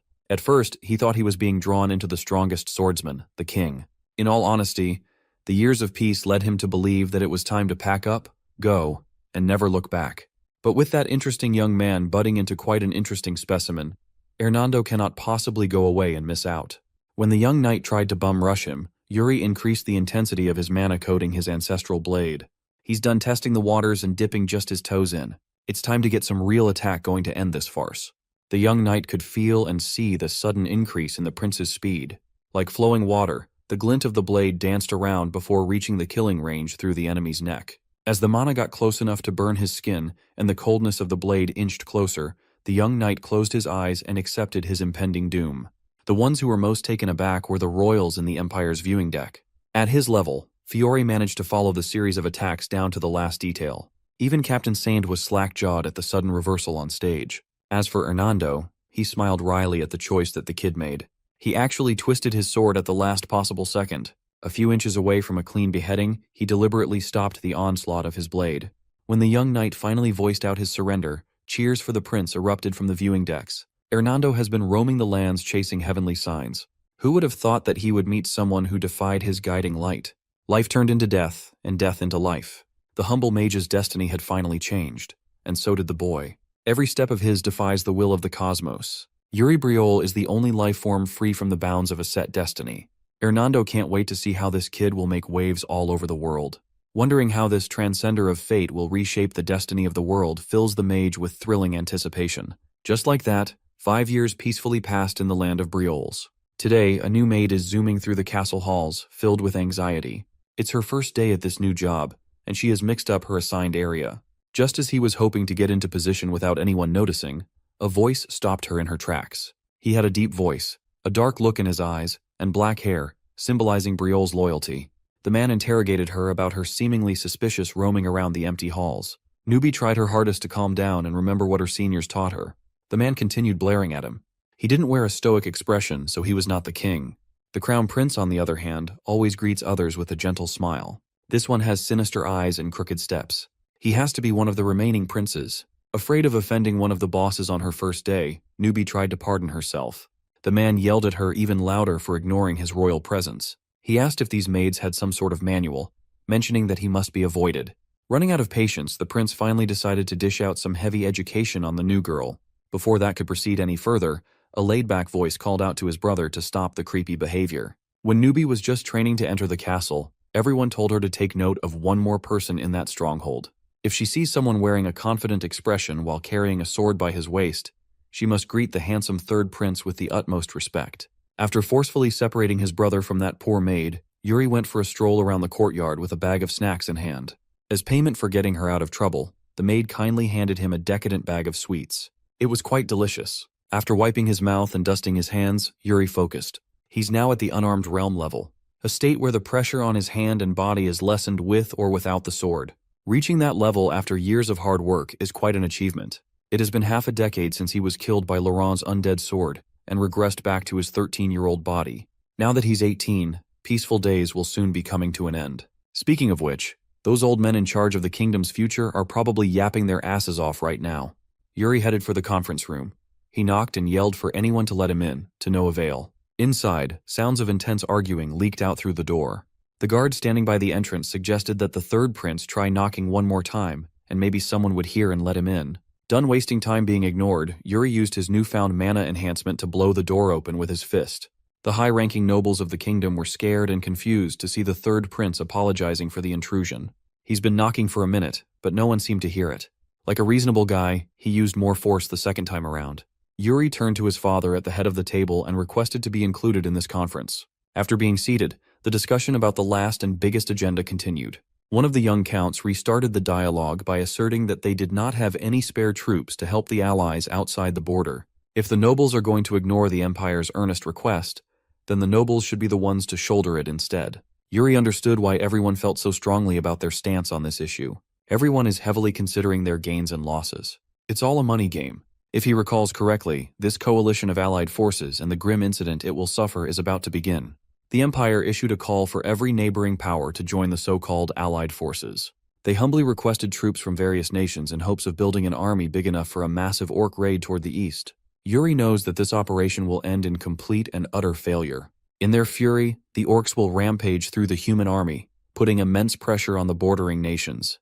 The odd thing was, the orcs seemingly ignored the Empire. That's when everybody realized that the letter, the failed raid, and everything that happened after had been perfectly orchestrated from the start. In the process, Briole lost outstanding knights and heroes, including Sir Leon Flandre. With Yuri present in the room where it happens, he won't let things flow south in this lifetime. The table was pretty much split on the decision to send or not to send troops to the Allied forces.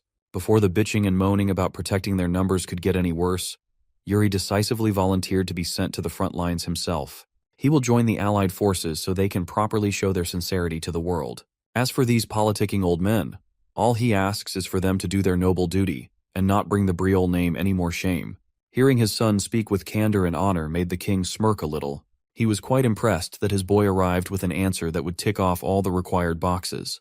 Later that day, Yuri transferred over to his beloved training grounds to spar with Bernard. One of his brothers, the rude one, came running into the arena to ask him if the news was that Lil Bro was seriously heading to the front. The arrogant and ignorant brute could not understand why Yuri was risking his safety when he was an untouchable royalty within the kingdom. Yuri retorted that what he's trying to do is precisely the duty of a royal. With a sigh, the second prince asserted that he finally understood Lil Bro's mindset. With a twinkle in his eyes and a new appreciation for life, he promised to protect the palace while Yuri was away. Then the dumbass ran away with his unnatural gait. At this point, Yuri would be relieved if that fool didn't cause any trouble, let alone protect their home. On the topic of leaving home, the third prince asked his longtime friend and instructor, Bernard, if he was worried about his safety. The sword demon reckons that as long as the kid doesn't do anything too reckless, he will return in one piece. Knowing how critical the old man usually is, this is quite a generous evaluation. Still, he urged the third prince to always be vigilant and careful. In his sword demon days, Bernard learned how tricky dealing with orcs was. Those big fuckers are stronger and more despicable than you would expect. He warned the kid to look out for orcs carrying a tattered flag on their backs. Those things are from World of Warcraft. They are orcvals, a particularly ferocious and powerful subset of beasts. Yuri assured his trainer that everything would be fine. He has his ways, after all. Interrupting their conversation, Ina barged into the training hall while trying to catch her breath. She came by to inform her master that Yuri's guest had arrived with that thing he had ordered. He has a plan for this upcoming doomed orc raid. A very special one at that. The guest, Ina, pinged him about sitting in Yuri's office while drinking tea. When the third prince entered, Elaine Merchant Guild's vice president, Guillermo, stood up and extended a reverent greeting. Yuri thought he would be meeting Elaine today, but his madam is currently on the road, so the vice president had to shoe in as a substitute. Even with the success of their merchant guild over the past 5 years, she still prefers going on dangerous product runs herself. She says it's what she does best. Well, Guillermo did not come here empty-handed. He procured and delivered Yuri's special item. The third prince excitedly opened the ornate box, and finally, the 4-piece dagger set, Elementarian, was now in his possession. Guillermo went through a lot of hoops to get this set, and he did not expect such an exorbitant price for some decorative daggers. But these things aren't purely decorative. They are artifacts imbued with great ancient magic. Seeing the third prince's mana manipulation in action, Guillermo almost shat his pants. To tease the man further, Yuri slowly brought his tip to the man's face. Pause. When the blade was withdrawn, Guillermo breathed a sigh of relief. The prince's mana use is simply on another level. Suddenly a dark figure entered the room. It was quick and silent. Yuri caught a glimpse in the corner of his eye, but Guillermo was none the wiser. The arrival of that shadow prompted Yuri to send the businessman off. In a few days, he wants an exhaustive report about how the Empire is preparing for the raid. When Guillermo is finally out of the picture, Yuri slumps onto the couch and calls someone to come out of the shadows. Slowly, Asana materialized behind him, clad in her assassin's garb. First and foremost, he wanted to know if their Goryo problem had been handled. As the boss ordered, Asana sent that loan shark a very convincing warning. She left a strongly worded message to that bastard to stay in his lane in the middle of the night. Yuri had to step in since that cash rat kept on trying to go after Elaine's money. On the way to this room, Asana heard the servants talking about this boss of hers joining the Union Army. With concern, she urged him to be careful out there. She makes it sound like he's going out to enemy territory alone. Well, that's not the case since Asana will be tagging along in this upcoming journey. When asked if she could keep up, Asana's deadpan expression curved into a beautiful smile. Anywhere is better than where she came from. She will be by her master's side even in war. A few days later, the day of the march had finally arrived. Before leaving, Crown Prince Cedric sought his little brother out while he was fixing his new black armor. With deep concern, all he asks of Yuri is to take care of himself out there. The third prince confidently jested that he was invincible. Out in the front lines, he plans to raise the image of Briole. He returned the concern for his big bro's eyes that's been worsening since he's been deep into his books every day. Before they parted, Cedric hugged his little brother tightly, hoping that it wouldn't be long before they saw each other again. Yuri promised that he would be back soon. The war trumpets blared, calling every soldier's attention. Up on the platform, King Fiore stood in front of his countrymen to signal the ceremony's commencement. The commander of the departing army climbed up the carpeted stairs with utmost confidence. The third prince of the kingdom, clad in his shiny new armor, looked awe-inspiring. Speaking as a father, Fiore asked his son if he was feeling the nerves. He asked the young man to turn around and look at the men he would be leading in this campaign. All the Briole soldiers lined up in the town square are valuable lives that he must carry on his shoulders. Realistically speaking, not everyone in this army will be able to come back alive. However, Yuri is determined to make sure that they will not face a pitiful death like in his past life. For one last time, the king asked his son if he was ready to shoulder such a massive responsibility. Before he could answer, King Fiore had already left the podium as the atmosphere in the town square turned unbearably hostile. Yuri looked at the man in front of him and felt such thick and vicious, murderous intent.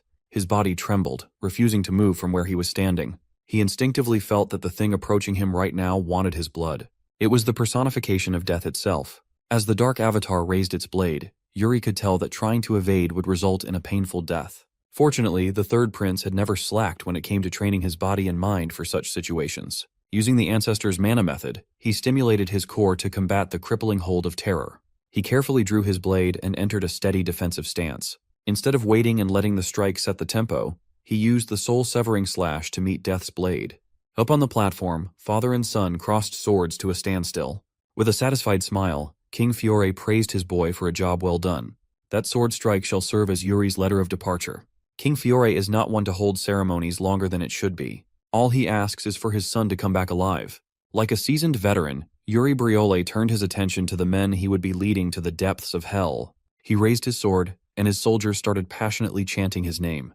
With utmost conviction, he asked his soldiers to put their trust and faith in him. The banner is raised and blades are drawn. It is time for the soldiers of Briole to march. Up at the border, word of Yuri's departure reached the ears of a certain someone. Down in the dungeon, orcs are being kept captive for research purposes. Count Sidor, the kingdom's valiant first line of defense, is looking forward to meeting the fated prince after 5 long years. Later they set up camp, and the prince is deep in thought. After he carefully reads the map, he asks Sir Raymond how much longer they still have to travel. The man explains that they need to move through the border town and Gid until they finally reach the assembly point in Balshad. Just then, our boy hears the familiar voice of the very scumbag who killed him once in his last life. His name is Roland, and he is the Margrave's oldest son. Roland surprisingly kneels in a gentlemanly manner and introduces himself with true knightly grace. That makes our prince feel a little uncomfortable, but he still acknowledges the dude. The blonde knight then enthusiastically informs him that he has something personal he's always wanted to say directly to him. As Yuri sweats hard and nervously asks what that might possibly be, Roland blushes like he just saw the girl of his dreams and suddenly screams that he has massive respect for the prince. From the time he first heard about what he did for his mere servant a few years ago, he's been a total fan of the prince's peak knight behavior. It takes our boy a solid moment to process that shower of ridiculous compliments. He then assures the guy that he also heard about him from his dad and hopes they get along in the future. His kind words make Roland practically froth at the mouth, and with that the party finally sets off. Before they leave though, Sir Raymond advises him not to take it personally if the Count of Sidor doesn't give them a warm welcome. This is because the man is famous for his cold attitude. However, our prince is pleasantly surprised when he sees the huge welcome waiting for him outside the Sidor castle. There, Margrave Hamey personally welcomes our hero. The Margrave says his men are holding a celebration for his arrival because he is a living legend, being the youngest commander prince who fights on the front lines. Then out of nowhere, the Margrave asks him if he's ever battled an orc, and our boy proudly flexes that he has. That is, until he remembers he's only ever seen one in a book. He gracefully recovers, saying he would be honored to learn from the experienced soldiers of Sidor who have actually slain orcs. Hearing that, Sir Jaime appreciates his willingness and offers to give him a proper welcome present. They head deep underground into a prison-like place where a knight carefully removes the huge lock. With a seriously sus grin, Sir Haimi signals our prince that his present is inside. Without fear, our boy strolls in with confidence, leading his men from the front. At that moment, the heavy door slowly shuts right behind them. He quickly questions what the geezer is really getting at,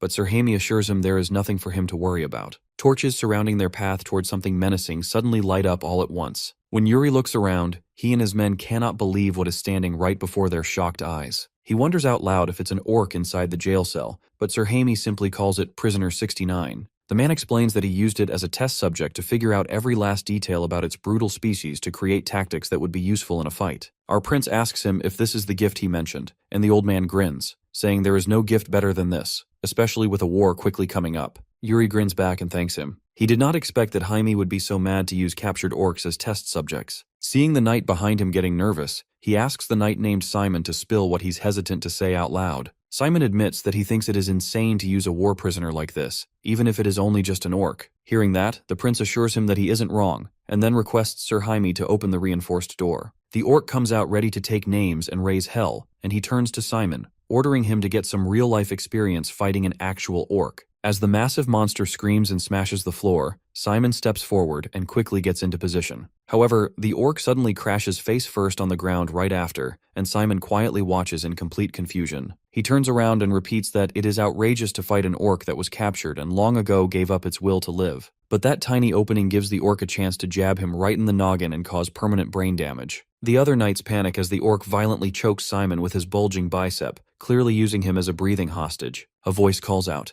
begging our boy to save the knight while Sir Jaime reassures him that the orc has already been weakened. The beast starts barking out strange gibberish. It is still holding the knight tight in a headlock as if it knows what gunpoint is. Our hero is caught off guard, surprised that the monster is smart enough to take a hostage. Sir Jaime then says he will fetch a translator. Right then, a hooded figure peeks out from behind a wall, and Sir Jaime immediately orders the person to step up. Yuri looks confused, but the hooded figure whose name is Cory begins translating as the orc growls. He explains that the creature is threatening to murder the knight if they don't let him go. As if to prove his point, the orc yanks on the knight's arm hard enough to make him scream. Our hero calls Hernando forward, and the mage quickly casts a spell in his hand. He then launches a binding blast, which wraps around the orc and catches it off guard. He then gives the signal, and our boy wastes no time rushing in. He pulls the knight free, making the orc scream in fury. He then turns to Sir Jaime and asks if this is a special kind of orc. The Margrave confirms it is, and argues that it is an unusually smart one. He explains that when they first captured the beast, it was chewing on knights like eating gummy worms. That enrages one of the knights, who charges in, demanding to murder it, but our hero tells him to chill out. Yuri adds that he isn't stopping him just for the sake of mercy, then points out something behind the orc. The trapped monsters in the back are all glaring at the knights. They seem ready to rip into them the moment they get an opening. He warns the knights that the real battlefield will be even more brutal, and tells them this is just the tutorial mode. A short while later, 3 knights face off against several orcs. One of the monsters swings a torch to gain an edge, but Hernando easily blocks it with a mana shield.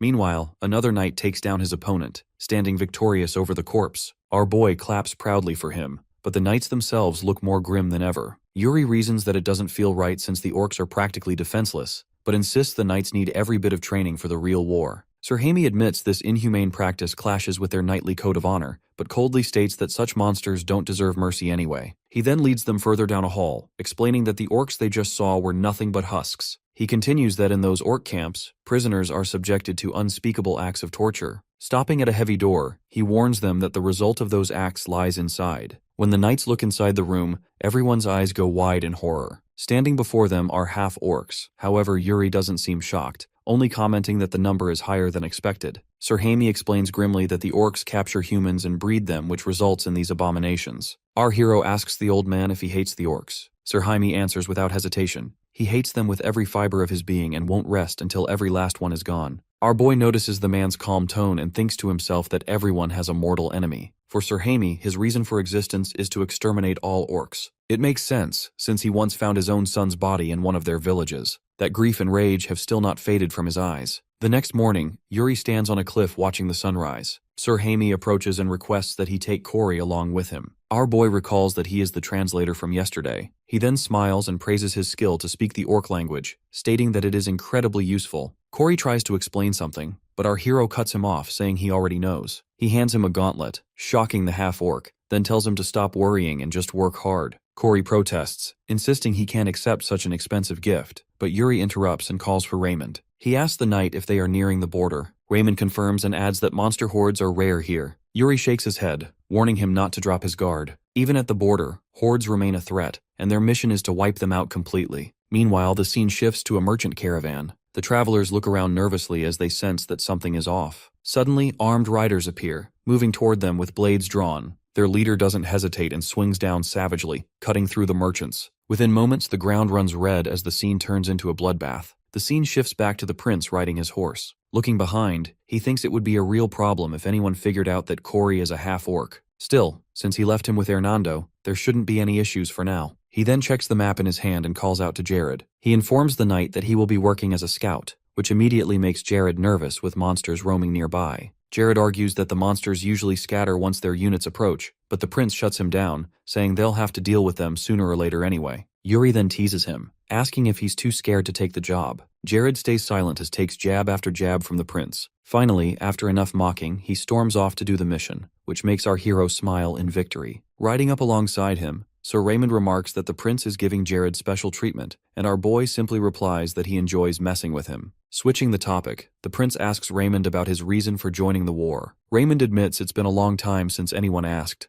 but his answer has never changed. He firmly declares that he fights only for the safety of Briol, which makes Yuri smile faintly. The prince then orders him to take control of the unit, saying he wants to check on Jared himself before rushing ahead on his horse. Not long after, he discovers a camp and then captures a hooded figure on the outskirts. Our hero warns the prisoner to stay quiet unless he wants to die. Jared then calls out that he found exactly what they were searching for. Pointing to the camp ahead, he explains it belongs to the bandits. The prince assumes their captive is just a patrol, though he finds it suspicious that the leader would only send one man. Shaking in fear, the bandit insists the assumption is right and claims to be nothing but a low-level grunt. Suddenly, a bright red stone dangling from the man's neck catches the prince's attention. Snatching the necklace, Yuri demands to know what it is. The bandit explains that their leader orders them to wear it whenever they go out on patrol. Drawing his sword, the prince asks what kind of spell has been cast on the artifact. The bandit swears he doesn't know, so our hero decides to let him be. Turning around, he states boldly that he'll just capture the bandit leader and drag the truth out himself. A few hours pass, and the sun begins to set as the two remain on scouting duty. Jared then calls out saying he spotted something. He reports that their troops are in position, and a few scouts have already been deployed. The prince asks if, when he goes barbarian mode on the thugs, the knights can handle the rest. Jared freezes at the question, caught off guard, but Yuri doesn't elaborate. Instead, he urges him to hurry if he wants to stack up his body count. With that, he speeds ahead, ignoring Jared's shouts to wait since it's too dangerous to go alone. Our hero couldn't care less, and barks orders to advance as he charges to the front. Meanwhile, the bandits inside hear the commotion and wonder what the hell is going on. Looking up, they see their sunlight blocked by a shadow just before the prince barrels down on them. Too stunned to react, they freeze as our hero greets them with nothing more than an innocent smile. By the time the sun fully sets, the knights finally arrive at the camp. There, they find the prince sitting comfortably by a small campfire in the middle of a field of corpses. Taunting them, he jokes that they took their sweet time coming here. Catching his breath, Jared scolds him not to pull anything so reckless again, but Yuri fires back that they should have been right behind him. He then turns to Raymond, asking for a report. Raymond states that the stragglers have been dealt with, and more importantly, not a single knight was lost. In good spirits, the prince orders his men to gather meat supplies and prepare to make dinner. He declares that the dish for tonight's menu is mystery meat on sticks. Jared groans that the gamey smell will be unbearable, but Yuri smirks and tells him he simply doesn't know how to savor a true meal. As they talk about setting up camp, one bandit who was acting dead begins to rise up. Raymond then informs the prince that their next destination is Gid, warning that they may end up clashing with another army there. Casually kicking the half-dead bandit in the face, our hero asks which country they might encounter. Raymond grows grim and replies that it may be the Holy Kingdom itself. Yuri states the obvious that the Holy Kingdom's troops wield divine healing magic. Raymond advises him to stay on good terms with them so they can tend to the wounded in the future. He then recalls that the commander of their forces this time is none other than a young princess. There are rumors about her that she's already expected to lose her place in line for the throne, which is why she is desperate to produce results. Yuri goes deep into thought after hearing that, and Raymond asks if he wants the knight to gather more information on the topic. He tells the guy there's no need since he can always ask the princess himself. Gid serves as a checkpoint for all the allied forces heading toward Balshad. Even though the place was supposed to supply the armies, it sits isolated, and everyone there has to follow the local rules. Stopping outside the city, our hero instructs Raymond to discipline their men before they step inside. The scene then shifts to the Lord of Gid, who happily greets the prince. They shake hands, and Yuri expresses his gratitude for receiving Gid's support. The Lord laughs, recalling that Fiore Briol gave the orcs a run for their money in his youth, and our hero promises to live up to that same family name. Just then, a butler hurries in and whispers something to the old man. The Lord quickly announces that the princess has arrived and asks if the prince would like to meet her. Yuri agrees, and a few moments later, the holy princess joins them. The Lord greets her as well, and she marches in wearing shining armor, flanked by several guards. She introduces herself formally, and the Lord replies that it is an honor to see her. However, as soon as her eyes land on Yuri, she side-eyes him and bluntly asks if he is the Lord's servant. The jab catches him off guard, and before anyone else can react, she adds that he should leave like a good boy so the important people can have a discussion. The Lord tries to clarify the situation, but one of the knights loses his temper and starts shouting at Yuri. Our hero, clearly amused by the situation, introduces himself as the third Prince of Briol. The revelation freezes the entire room in shock. Silence hangs thick for several moments until the knight stammers out an apology, but Yuri cuts him off dramatically, claiming it was all his own fault for dressing too lightly. The princess facepalms hard while the rest of her knights bow their heads, begging for forgiveness. Even after tea is served, our hero continues to tease the princess, asking if his outfit really does make him look cheap. She tries to play along and quietly begs him to stop,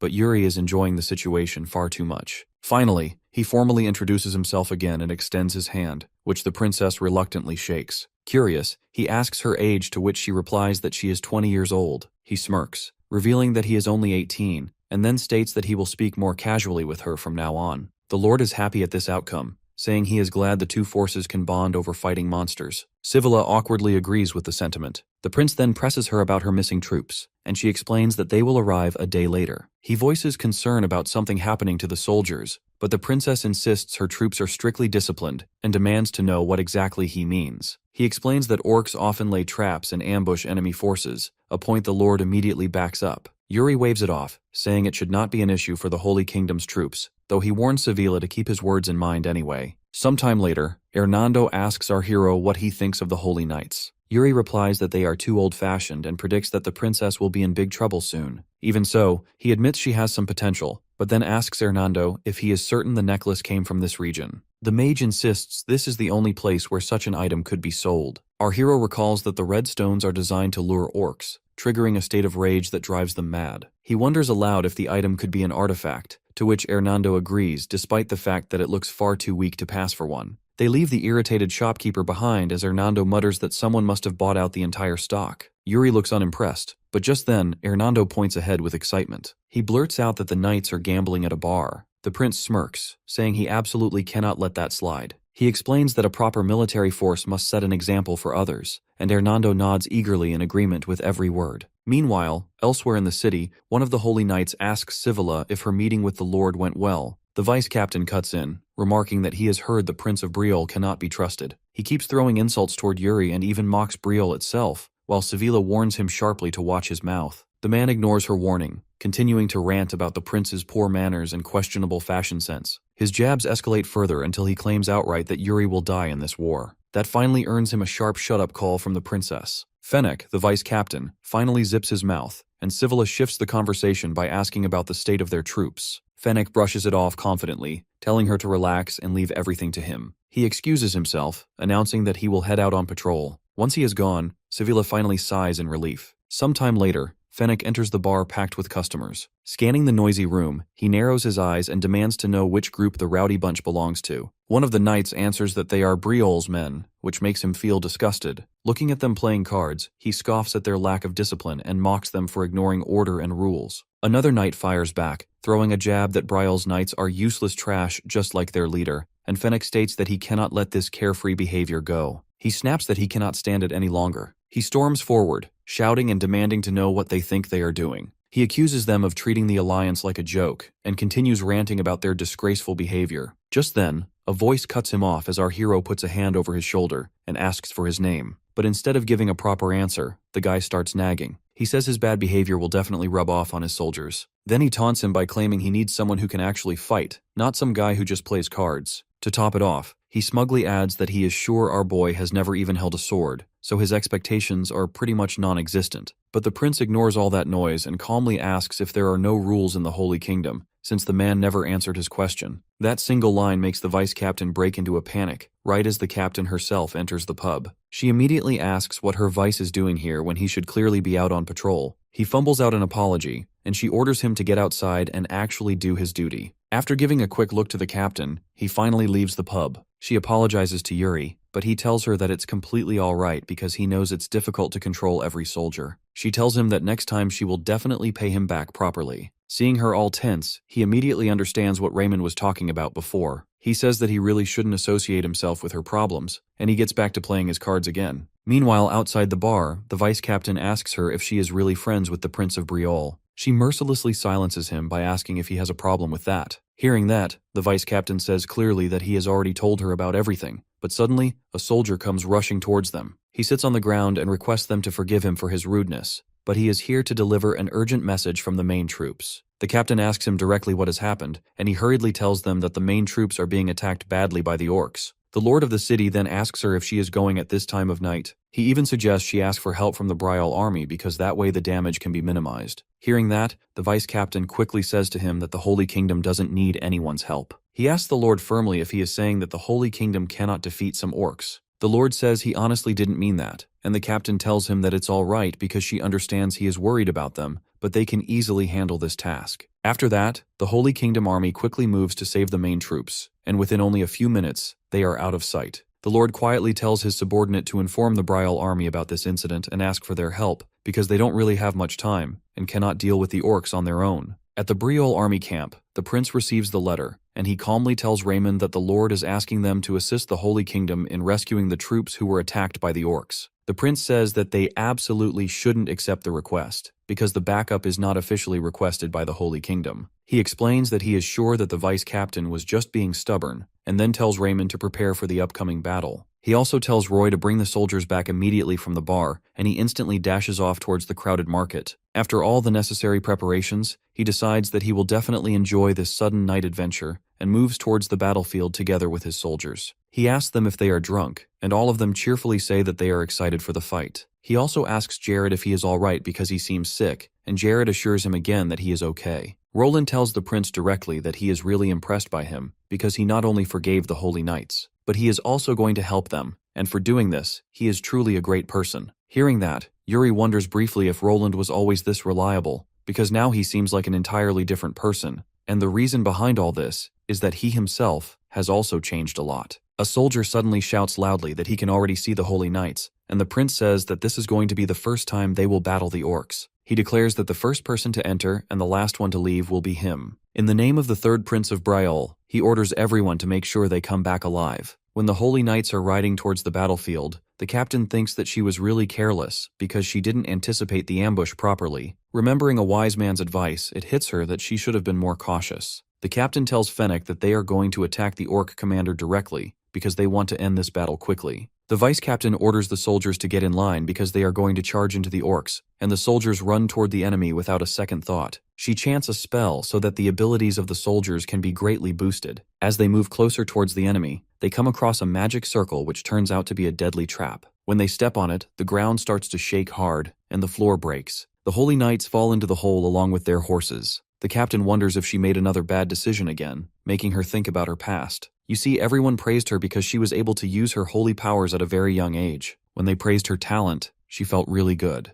To meet everyone's expectations, she started to learn swordsmanship and even beat her brother in duels, but it was the worst decision of her entire life. Because after that, her brother forced her to fight in wars. He told her that she would go to heaven if she fights for God, but in reality, he did it all so that she dies in a battle, and he alone can be chosen as the next ruler. After she recovers and finally stands up, she tells everyone to stay focused, but she notices that they are covered in oil, and the orcs are standing at the top with torches in their hands. First, it was an ambush, but now it has turned into a fire trap, and the captain wonders what she can possibly do so that everyone survives this situation. Right as she is about to fall into despair, our boy suddenly appears and kills the orcs. He tells her to open her eyes and asks if it is really that difficult to ask for someone's help. They throw a rope into the pit, and everyone quickly uses it to climb out. She tells him that she owes him, and the vice captain greets the prince and apologizes for his rude behavior. He says that he will never forget this day in his dead-end life. The prince accepts his apology and says that he is sure that the Holy Kingdom will help Briolle whenever they need it. After all this, our boy notices that the orcs are trying to retreat because they have failed to kill the holy knights. He orders the soldiers to follow them closely and not let them escape. Suddenly, the prince sees the flag of the orc Val and gets ready to fight him, while the captain remains quietly worried about him. The orc uses his bow and arrow to launch a sudden attack on our boy. He uses his sword to split the arrow cleanly in half. He notices that the orc commander is really mad because of him, so he decides to take the bait. With that, he tells the captain he'll be back soon, but she stops him and asks if he's really planning to charge in all by himself. No sane person would even think of it. Our boy doesn't waste time with answers and just dashes straight at the orcs. One of them sees him coming and puts everything into a spear throw. As the spear cuts through the air, our boy remembers something from half a decade ago. Back then, Bernard told him about the heart-soul slash. According to the man, there are infinite variables in a battle, and any one of them can change the outcome. The only way to handle those variables is to train for every possible scenario, but his heart-soul slash works differently. For a split moment, it sharpens the senses to the max, letting the user read their surroundings instantly and guide their blade to make the most efficient move. At the time, Yuri didn't get a single thing Bernard was talking about. He just asked him to explain it in simple words. Bernard laughed it off and said he would get it when the time came. In a real fight, the body would move on its own. Back in the present, he dodges the first spear, leaps into the air, and twists his body to avoid the second one. He lands on the shaft of the spear and uses it like a trampoline, springboarding himself even higher. After that, he dives straight at the orcs with his sword flashing, cutting them down in succession before they even know what hit them. But just then, 3 more orcs rush toward him,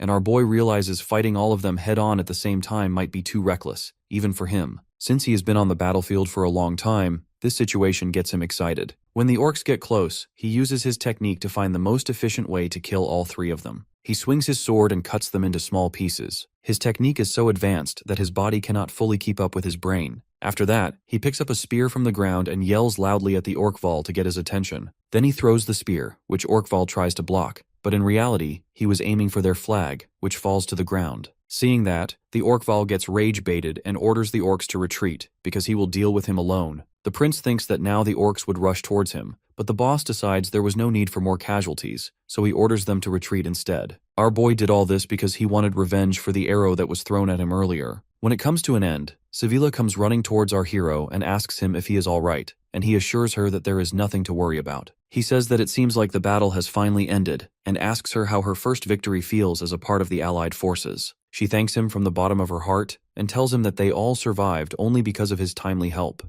On the other hand, Orkval is really angry with the outcome of this battle, and desperately wants revenge. The scene then shifts to an inn, where Jared proudly tells the heroic tale of the prince who charged in and saved the princess. The other soldiers eat it right up. Another knight comments that he heard our hero is just a slob who only knows how to gamble. Ronald doesn't let that slide and claims that the prince definitely has royal blood in his body. He then states that he will tell the knights everything he knows about him, while the soldiers joke that the guy is drunk as hell. Meanwhile, Asana eats her meal while thinking that Yuri is far too mysterious to just be a noble since he recognized her assassin skills. Even so, he then came to the battlefield on purpose and always seems like he knows what is about to happen. The assassin then calls for the owner and states that she is looking for someone. She comments that she is searching for a man with brown hair who is a really good swordsman, which doesn't narrow the list down much. She then adds that the person has a weird as hell accent, which instantly makes it click for the old man. He tells her that the guy didn't have brown hair, but he definitely had a strong accent. The innkeeper recalls that the man ordered a rice dish without the rice and asked for directions toward Balshad. Satisfied, she flips him a coin with a smile. The innkeeper gratefully accepts the money, even though he wasn't expecting any reward. Asuna remembers that Balshad is the place where the Allied forces will gather at. The mysterious guy is following the same path as our hero, which is why she will have to track him down fast. The man is known as one of the 10 strongest fighters in the land, the swordsman from the east. The scene then shifts back to our hero, who makes their way out of Gid toward their next destination. Due to the long trip, they do have to camp a few nights, but they take all necessary precautions after seeing firsthand what the orcs can do. Yuri smirks, commenting that the soldiers have already gotten used to the routine without much teaching. Raymond adds that they've done it so many times that it must be an automatic reflex by now. The prince then turns to leave and tells the knight that he will be exploring a bit on his own. Moving outside the camp, he notices how quiet the area feels. He looks around, scanning the surroundings as he thinks that the chance of ambush is always greater at night. Suddenly, he hears someone screaming profanities, which catches his attention. Sneaking up to the commotion, he sees 2 knights ganging up on someone. The 2 scumbags are insulting Corey, driving the half-orc to tears. One of them even accuses the translator of being a spy for the monsters. Corey straight up denies the accusation, saying he would never even think about doing that.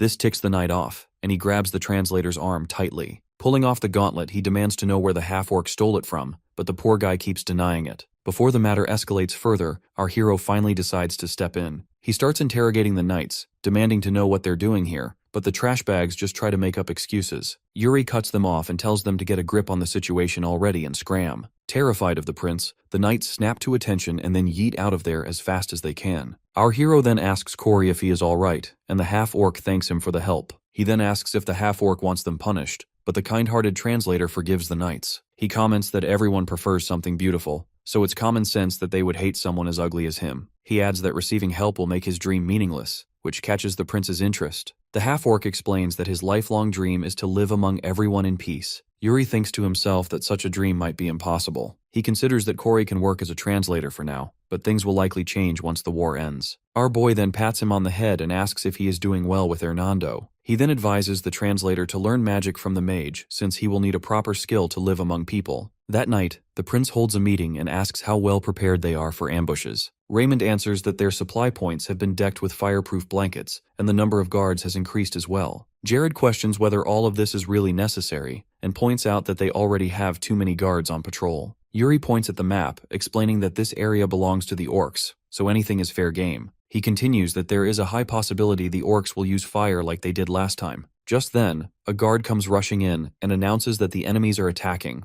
The gang immediately rushes outside only to find the entire area overrun with orcs and wildfires. Suddenly, a barrel gets launched into the air, resulting in a massive explosion. This catches Yuri off guard, and he finds it odd that orcs are capable of using explosive magic. He then asks Hernando what their next plan of action should be, and the mage replies that they need to take out the bomber squad. Our hero then calls out to Jared and Raymond to command the units while he goes to check who exactly is behind all this madness. He then asks the mage which direction the spell is coming from, and Hernando points straight ahead. Without wasting another second, our hero tells him that he'll be right back and takes off at full speed. His eyes widen as he sees who the mastermind behind this ambush actually is. The orc dressed in red turns out to be none other than Orkval, the same monster our hero ratioed in their last battle. Closing the distance, our hero demands whether it was him pulling the strings behind this ambush, but the monster stays silent. Instead, Orkval draws his weapon and slams it down on our hero, who barely manages to block the hit. The sheer force sends the prince staggering back, yet he looks more thrilled than ever. He quickly notes that Orkval is not only smarter,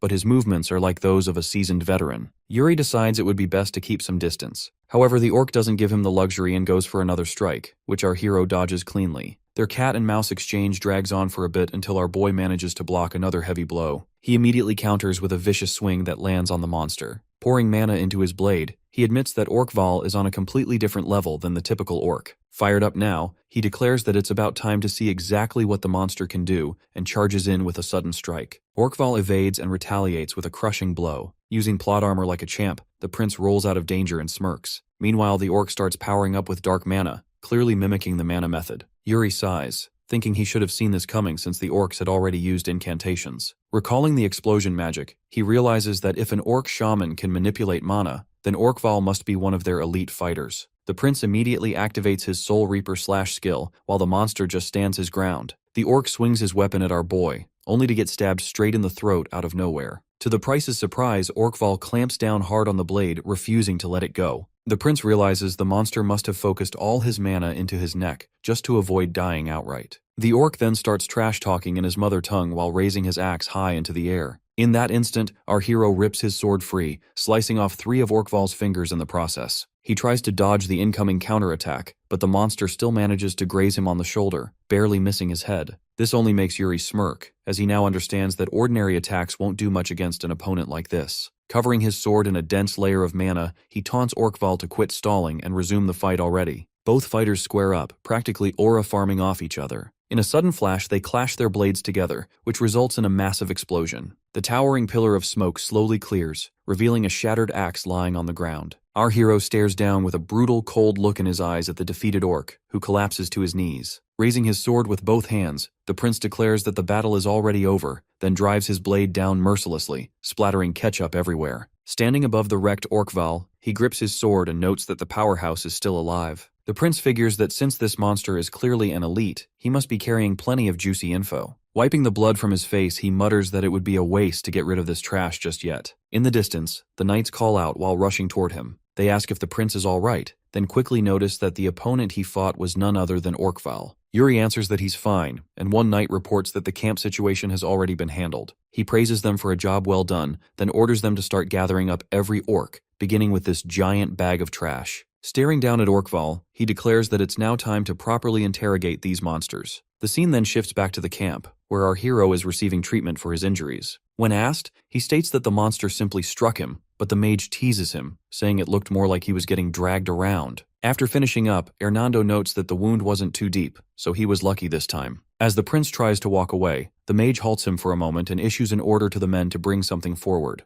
Hernando then presents a royal throne so Yuri can conduct the interrogation in proper style. Caught completely off guard by the chair, the prince raises an eyebrow, but the mage insists that a commander should carry himself with flair. Trying to hide his excitement, our boy mutters that he might as well test it out so the hard work doesn't go to waste. Our hero eases back into the comfy chair, commenting that it isn't bad at all. Clearing his throat, he officially announces that the interrogation session will now begin. The prince orders his men to bring the orcs one at a time before him. Moments later, a knight shoves the head of a screaming orc straight into the fire. When the orc's subscription to life expires, the body hits the ground and scares the others into silence. Yuri then declares that each orc will only get one chance to answer his question. He demands to know who ordered the night raid, and the orc in front shouts at him angrily. Corey offers to translate, though our boy already knows the monster is just cursing him out. Without hesitation, our hero calls out to Jared, who proceeds to give the orc the same toasty treatment. The other monsters watch the brutal display in dread until the orc collapses dead as well. Floating several mana-controlled blades in the air, the prince coldly states that he will ask one simple question,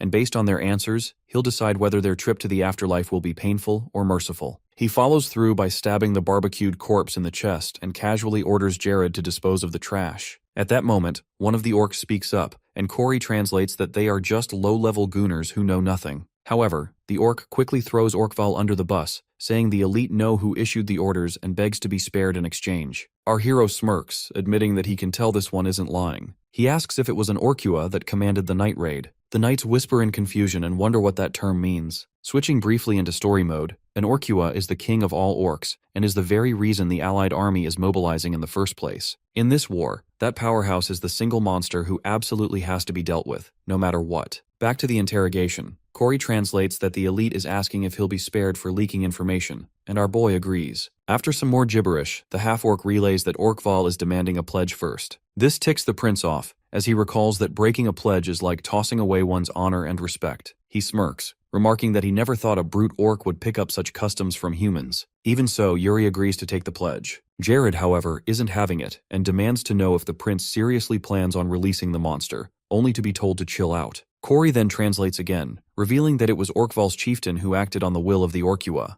Our hero follows up by asking how the monsters knew the humans' travel routes. The half-orc translates that the king has a method of gathering information, though he doesn't know exactly how. Jared confirms what he heard, and asks if that means the Orkua himself figured out the route, and gave the order for the attack. The prince concludes that it must have been the same case for the assault on the Holy Kingdom, though he reminds himself that the interrogation isn't over yet. He asks one final question, how powerful the Orkua truly is. The Orkval bursts out in wild laughter, and Corey translates that even if all the other elites combined their strength, they still couldn't defeat him. The elite monster swears that his king is stronger than anyone else in this world. Yuri admits that it may be possible, but warns the monster that he should be more afraid of something else. Pulling out the necklace, he comments that humans are far more savage than the orcs believe. He then taunts the enraged prisoner, asking if he still intends to fight despite the pledge. The other knights suddenly notice the restraints loosening and immediately ready their weapons. The Orkval roars and charges at our hero full speed, but Yuri only smirks. Continuing his roasting session about not honoring the pledge, he lets his men surround the monster. Turning his back, he gives the order to execute the Orkval and walks away, radiating maximum aura. Later inside the medical tent, the priest is treating the injured soldiers one after another. He is using his healing powers to treat every person in pain. The poor guy heals one soldier and instantly moves on to the next without a shred of rest, and he has been doing this non-stop. Just then, Hernando enters the tent along with Corey and tells him to start from the other side while he will handle this one. Corey comes in clutch with a bucket of water the priest asked for. The priest thanks him and tells him to back up a little. The priest uses his holy powers on the water, and after that, Corey can sense that this water is emitting a strange aura. The priest tells him that it's now holy water and orders him to clean the wounds of the injured soldiers. Suddenly, someone calls the priest to treat another badly injured man, and Corey thinks to himself that this guy is really amazing. People are instantly relieved from their pain and misery when he uses his spell, and Corey cannot help but be impressed by his magic. As the sun rises, all three of them are sitting together, finally taking a breather. Hernando says that he is happy because now everything feels sorted out. The priest thanks him for all that he has done. The mage compliments Corey and says that he also did really well, but Corey gets shy and insists that he didn't help much at all. Bro is clearly not used to being praised. The priest says that he is glad the loss was not that big, and the mage adds that it's all because the fire was stopped before it spread further. The priest admits he thinks something far worse can always happen, and he prays that God guides them. Hernando says that even in the worst situation, there is always hope, and tells them to look at the soldiers who are sitting beside the campfire, singing and enjoying themselves. He points out that just a while ago, these same men were fighting for their lives, but now they are helping each other heal. Suddenly, the man waves his hand and uses his magic to create bright fireworks in the night sky, and explains that their magic can raise the people's hopes. Seeing all that, Corey looks up in awe and asks the mage if he can teach him magic. Hearing this, Hernando is genuinely surprised that someone has finally asked him to teach after such a long time, and pats Corey on the head and asks why he wants to learn it. The half-orc tells him that at first the prince suggested he should do it, but now he has his own reason. He believes magic brings happiness, and he wants to use it to help people. The mage smiles at this and thinks that it is a beautiful goal. Corey smiles ear to ear just thinking of his magic training. The scene shifts to a grass field where a soldier runs up to inform our prince that knights from the Empire want to meet him. Jared asks if he is really going, and Yuri says that he has to do it because they are already near the rendezvous point. Without wasting time, the prince orders the soldier to bring the knights to him. The first knight says that he is pleased to finally meet our prince and introduces himself as Ripio Artem, the second son of Count Janan. Our boy welcomes him politely and asks if the Empire has already arrived at Balshad. The knight replies that his men were the first ones to get there, and they have already sent several soldiers to scout the area ahead. Suddenly, the prince asks about the other knight, and Ripio apologizes that his companion could not greet the prince properly, because he is not exactly in the condition to do that. When he removes his helmet, our boy immediately recognizes him and wonders if fate really brought them together in this way. He is Graham Heartful, the piece of trash from the past that our boy has long wanted to erase. Graham greets the prince and calls himself the man who once lost his noble title. In his past life, our boy once begged this man to spare his life. Yuri greets him by saying he is pleased to meet the great knight, but Graham shakes his head and tells him that he is no longer a knight. So our prince asks the washed-up knight if he really enlisted himself for the fight on his own, and Graham confirms that's right. Ripio cuts in and tells our hero not to worry about such a trivial matter because it all happened due to an incompetent commander. Graham tries to stop him from saying more, but Ripio gets fired up, saying that the glory Graham brought to the Empire was still massive. Bro refuses to keep his mouth shut.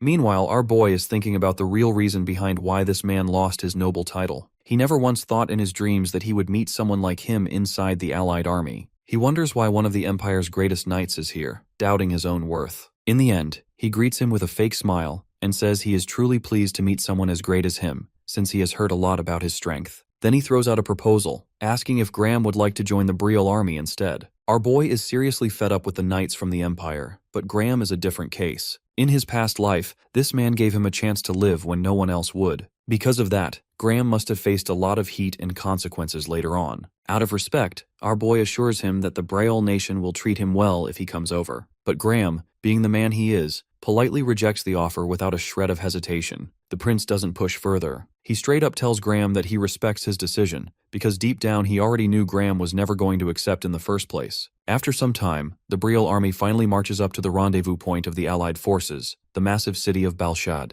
This place is way bigger and more beautiful than anyone expected. For a city smack in the center of the plains, its size and influence are insane, and that fact alone impresses the prince. He even says he's heard stories that for generations the dukes of this city have always been powerful magicians. The mage traveling with them nods, confirming that rumor, but he also throws in a warning. According to him, the current duke has a reputation and might just eat the prince alive if he's not careful. Hearing that, our boy wonders if the duke is some old-fashioned man stuck in the past. At the end of the day, he brushes it off, saying he'll deal with it when he actually meets the guy. But when they finally step inside the castle, surprise smacks him in the face. A gorgeous young lady walks forward to greet the Briel army and proudly introduces herself as Mary Rose Entree, the Duke of Balshad. The prince is caught completely off guard. He was expecting some wrinkly old geezer, not a pretty lady. The mage, of course, wastes no time taunting him, reminding him that generations have changed. The Duke herself greets the knights warmly and then turns her eyes to our boy. She calls him out to him, and our boy doesn't hesitate. He introduces himself as the commander of this army. Mary flashes him a smile, calling him handsome and asking his age out of nowhere. He tells her he's 18, and she smiles, pointing out that they're nearly the same age.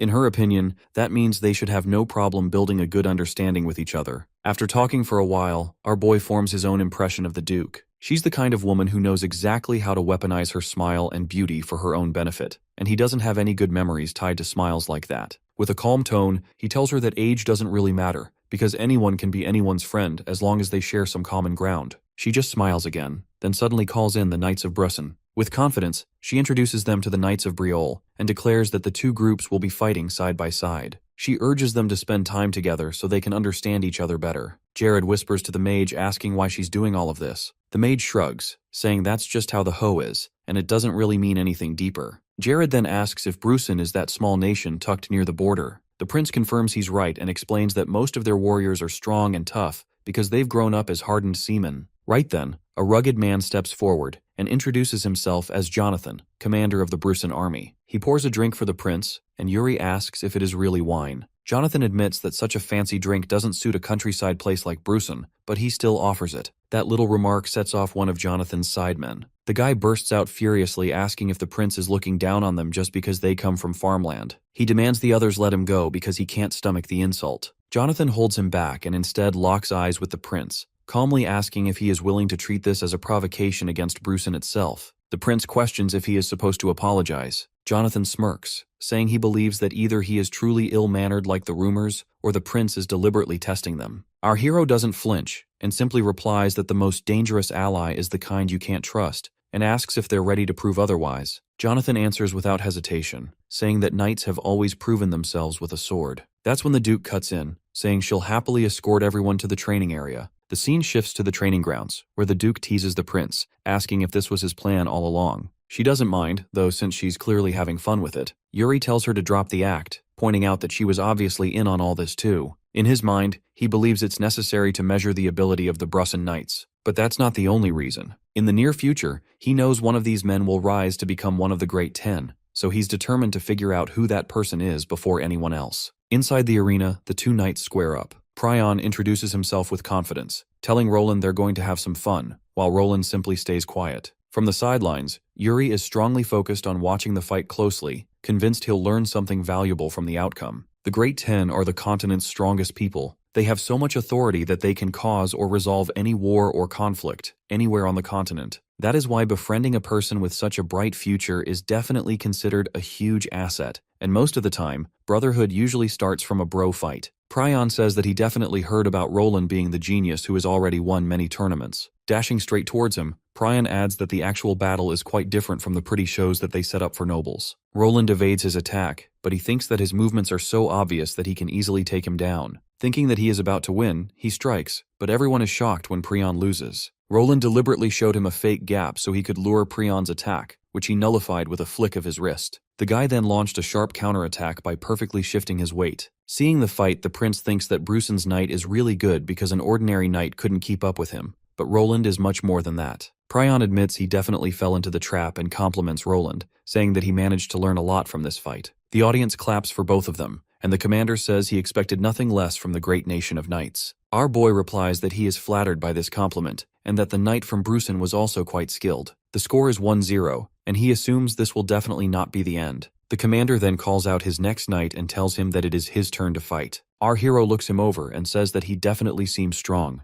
The commander confirms, saying Jose is the strongest knight they have, and his main goal in life is to become the best in Brusson. Yuri turns to Jared and suddenly says that he will fight in this round. Jared sits there shocked as our boy tells him to hurry up. Both of them introduce themselves, and after sizing up his enemy, Jared thinks he is probably going to lose because Jose is exactly the type of person who only fights for victory. Jose tells him he looks like someone who tries to evaluate his opponent's strength and then attacks first. Jared realizes he cannot block it, so he tries to evade instead. Jose mocks him, asking if he has so much time that he can afford to lose focus, before launching a heavy barrage of attacks. Jared desperately tries to block, and the prince thinks Jose definitely has the raw strength of a freaking orc on steroids. Jose is able to use both his physique and sword together, so the prince thinks that he is definitely the one who will be a part of the Great 10 in the future. Meanwhile, Jared is so focused on blocking the relentless attacks that Jose literally picks him up and throws him down hard onto the ground, and that was the end of their fight. After that, Jose asks for the warrior's name and compliments him,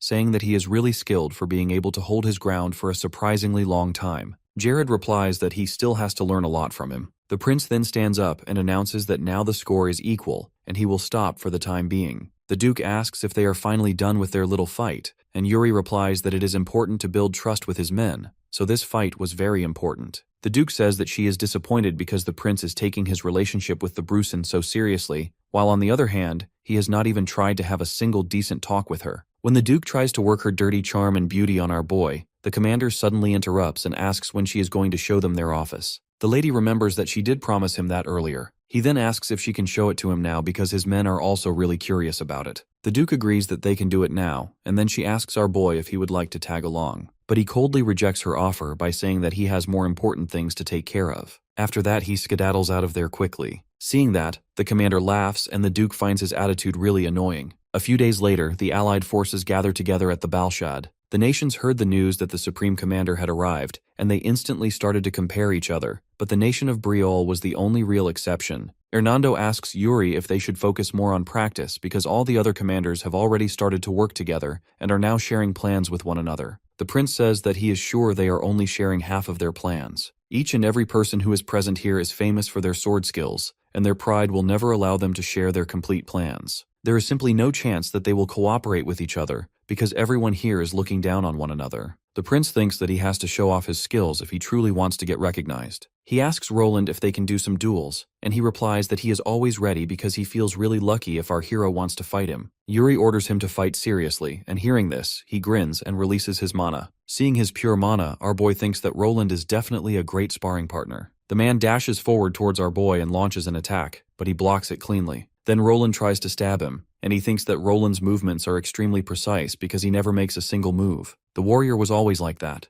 because when he killed our boy before, his sword displayed emotions that were completely opposite. The situation has changed a lot since then, and now he can depend on Roland to not stab him in the back. But it is Yuri's duty to hold his head high in front of him. Both of them exchange blows with one another and use all their strength to try and defeat the other one. The crowd starts to cheer loudly for them on seeing the fight, and Jared comments that they sure are enthusiastic today. Suddenly, Jose arrives there and says that the prince is really talented. He then says to the prince that he wants to ask for a small favor. He says he wants to duel, and Yuri is glad to do it, even allowing him to borrow Jared for a duel. Hearing that, Jose takes him away with him, while Roland thanks Yudi for the duel and says that he really enjoyed it, so they will fight again in the future. After the duel, the prince sits beneath a tree to rest, but his main intention was to quietly have a chat with Asana. He asks her if she has found any information about the foreigner, and she explains she got information saying he is in Balshad. The foreigner is the greatest swordsman of the East, and also a member of the Great Ten. In the past, he fought against Orkua all alone, but no one knows the exact reason why. Still, he can definitely help our boy in this upcoming fight. He tells Asana to find him quickly, because his fight against Orkua will surely be his very last fight,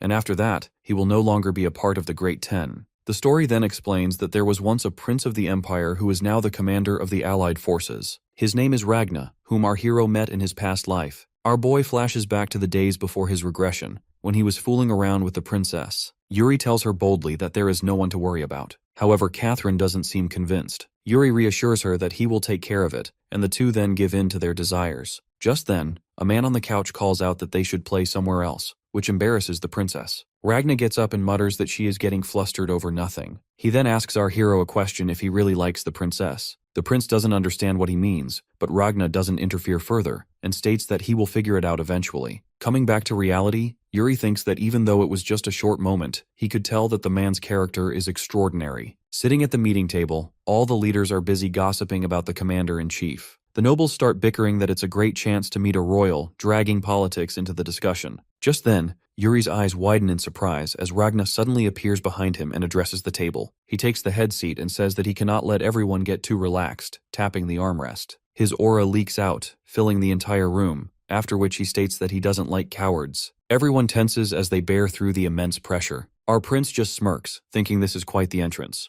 The commander warns that he will slash anyone who tries to run and announces that every knight will receive equal treatment under his command. Everyone in the room remains silent after that, but Yuri speaks up, saying he has a question. He asks the commander how much info they have on orcs, while thinking that this man has immense courage. Ragna smirks and asks who he is, and our hero introduces himself. The commander smiles and states that Georg talked of him before. Rising up, he calls it a good question and states that the Orkua has already joined 3 large tribes together. Putting his hand on the prince's shoulder, he continues that they have already found out that the first troops are gathering near Balshad. He announces that facing off against them will mark their first battle as the Allied forces. The commander then offers Yuri an opportunity if he wants to take a shot at the front lines. The room goes silent, and he confidently replies that he will do his best. That night, he sits in front of a campfire, deep in thought. Mary walks up to him, asking what is bothering him. The prince asks what brings the lady to his camp, and she starts off by saying that he got the spot to fight at the front lines. However, he seems more concerned than happy about the decision, which makes her curious. He tells her that she is too forward, but she brushes it off. She gets serious, saying her people are at risk in this war, and she feels wary about leaving the front lines to a stranger. She asks him to relax and answer her questions seriously. Mary continues that if he answers well, then she will help him in battle, which confuses him. The mage then summons her fire magic, reminding him why her title is the Arcana. She then throws a playful jab that she will do better than Hernando in these grasslands. Yuri doesn't ease up and solemnly says there will be casualties in this battle. Standing up, he continues that the front lines suffer the most deaths. There will be many of his comrades with whom he shared a meal that he will have to bury. All of this is because of the decision he made today to fight at the front lines. He tells her that he doesn't want to get too emotional,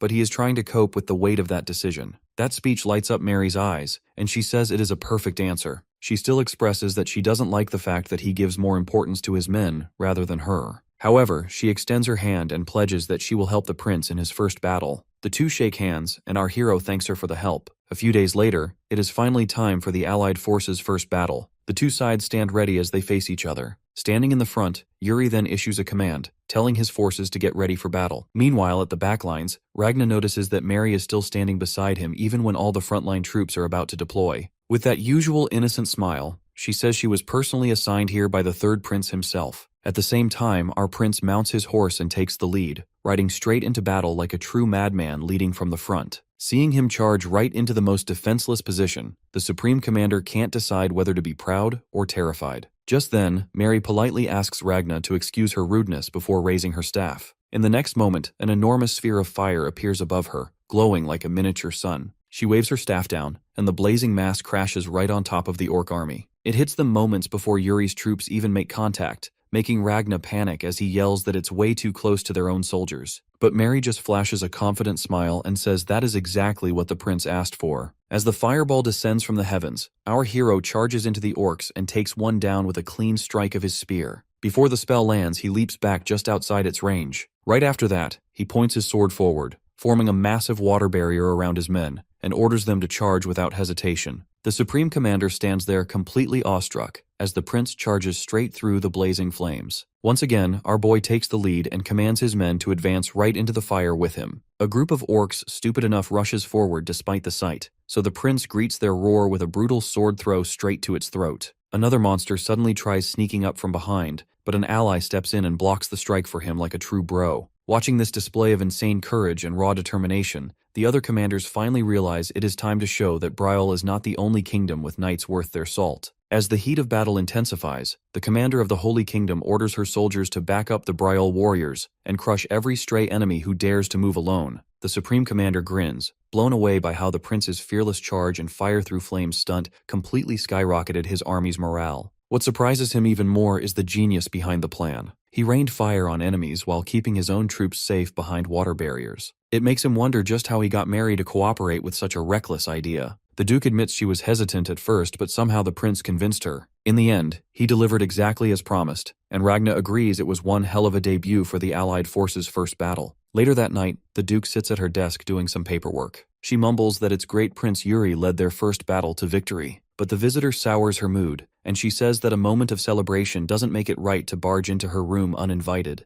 The culprit is Sensei Hernando, who casually says she could at least be a little nice since he was her teacher once. Hernando jokes she could ask about his health or maybe greet him properly, but Mary isn't having it. She snaps that he hardly counts as a teacher since he ghosted her out of nowhere. Anyway, Hernando takes a seat like he owns the place and says he just came by to check on his old student. More specifically, to see how her research on the transcending interpretation formula is coming along. Hearing that, the Duke admits she has made some solid progress on her research. It is explained that this unique magic allows one to understand unknown languages by connecting them to known ones. She even discovered it shares a direct link to ancient magic. Impressed, he tells her to keep him posted on any developments or changes. Then he asks if Yuri happens to catch her interest with a serious look in his eyes, because he needs her help. Mary gives him a sly smile, pointing out how strangely important the prince's fate seems to be to him. She reminds Hernando that the Grand Wizard has no right to meddle with the fate of humans. Hernando admits that, but he adds that things are far more complicated than she thinks. Too many people are now tangled up in the prince's destiny, including the commander of the empire itself. The scene shifts to a military tent, where the Supreme Commander, Ragna, assigns our prince his next task, a high-risk scouting mission that could change the course of the war. He explains that the plan is to infiltrate an orc territory in the eastern region the next morning. He understands the army will advance through a difficult area full of ambushes, which is exactly why a separate scouting unit must prevent them from being surrounded and breaking formation. Hearing that, the prince looks mildly disturbed. He suggests the Supreme Commander allow another nation a fair chance, since Briol already held the front lines once. Still, Ragnar insists he will entrust the mission only to someone he truly trusts, and right now, he believes Briol is the best choice. Left with no real option, our boy gives a cheeky grin and pitches Ragnar a plan of his own. Later, a messenger informs the Holy Kingdom's commander that they have orders from above regarding a troop to project the main army. To select units for that role, there will be a competition between the nations that wish to participate. Meanwhile, other commanders get fired up,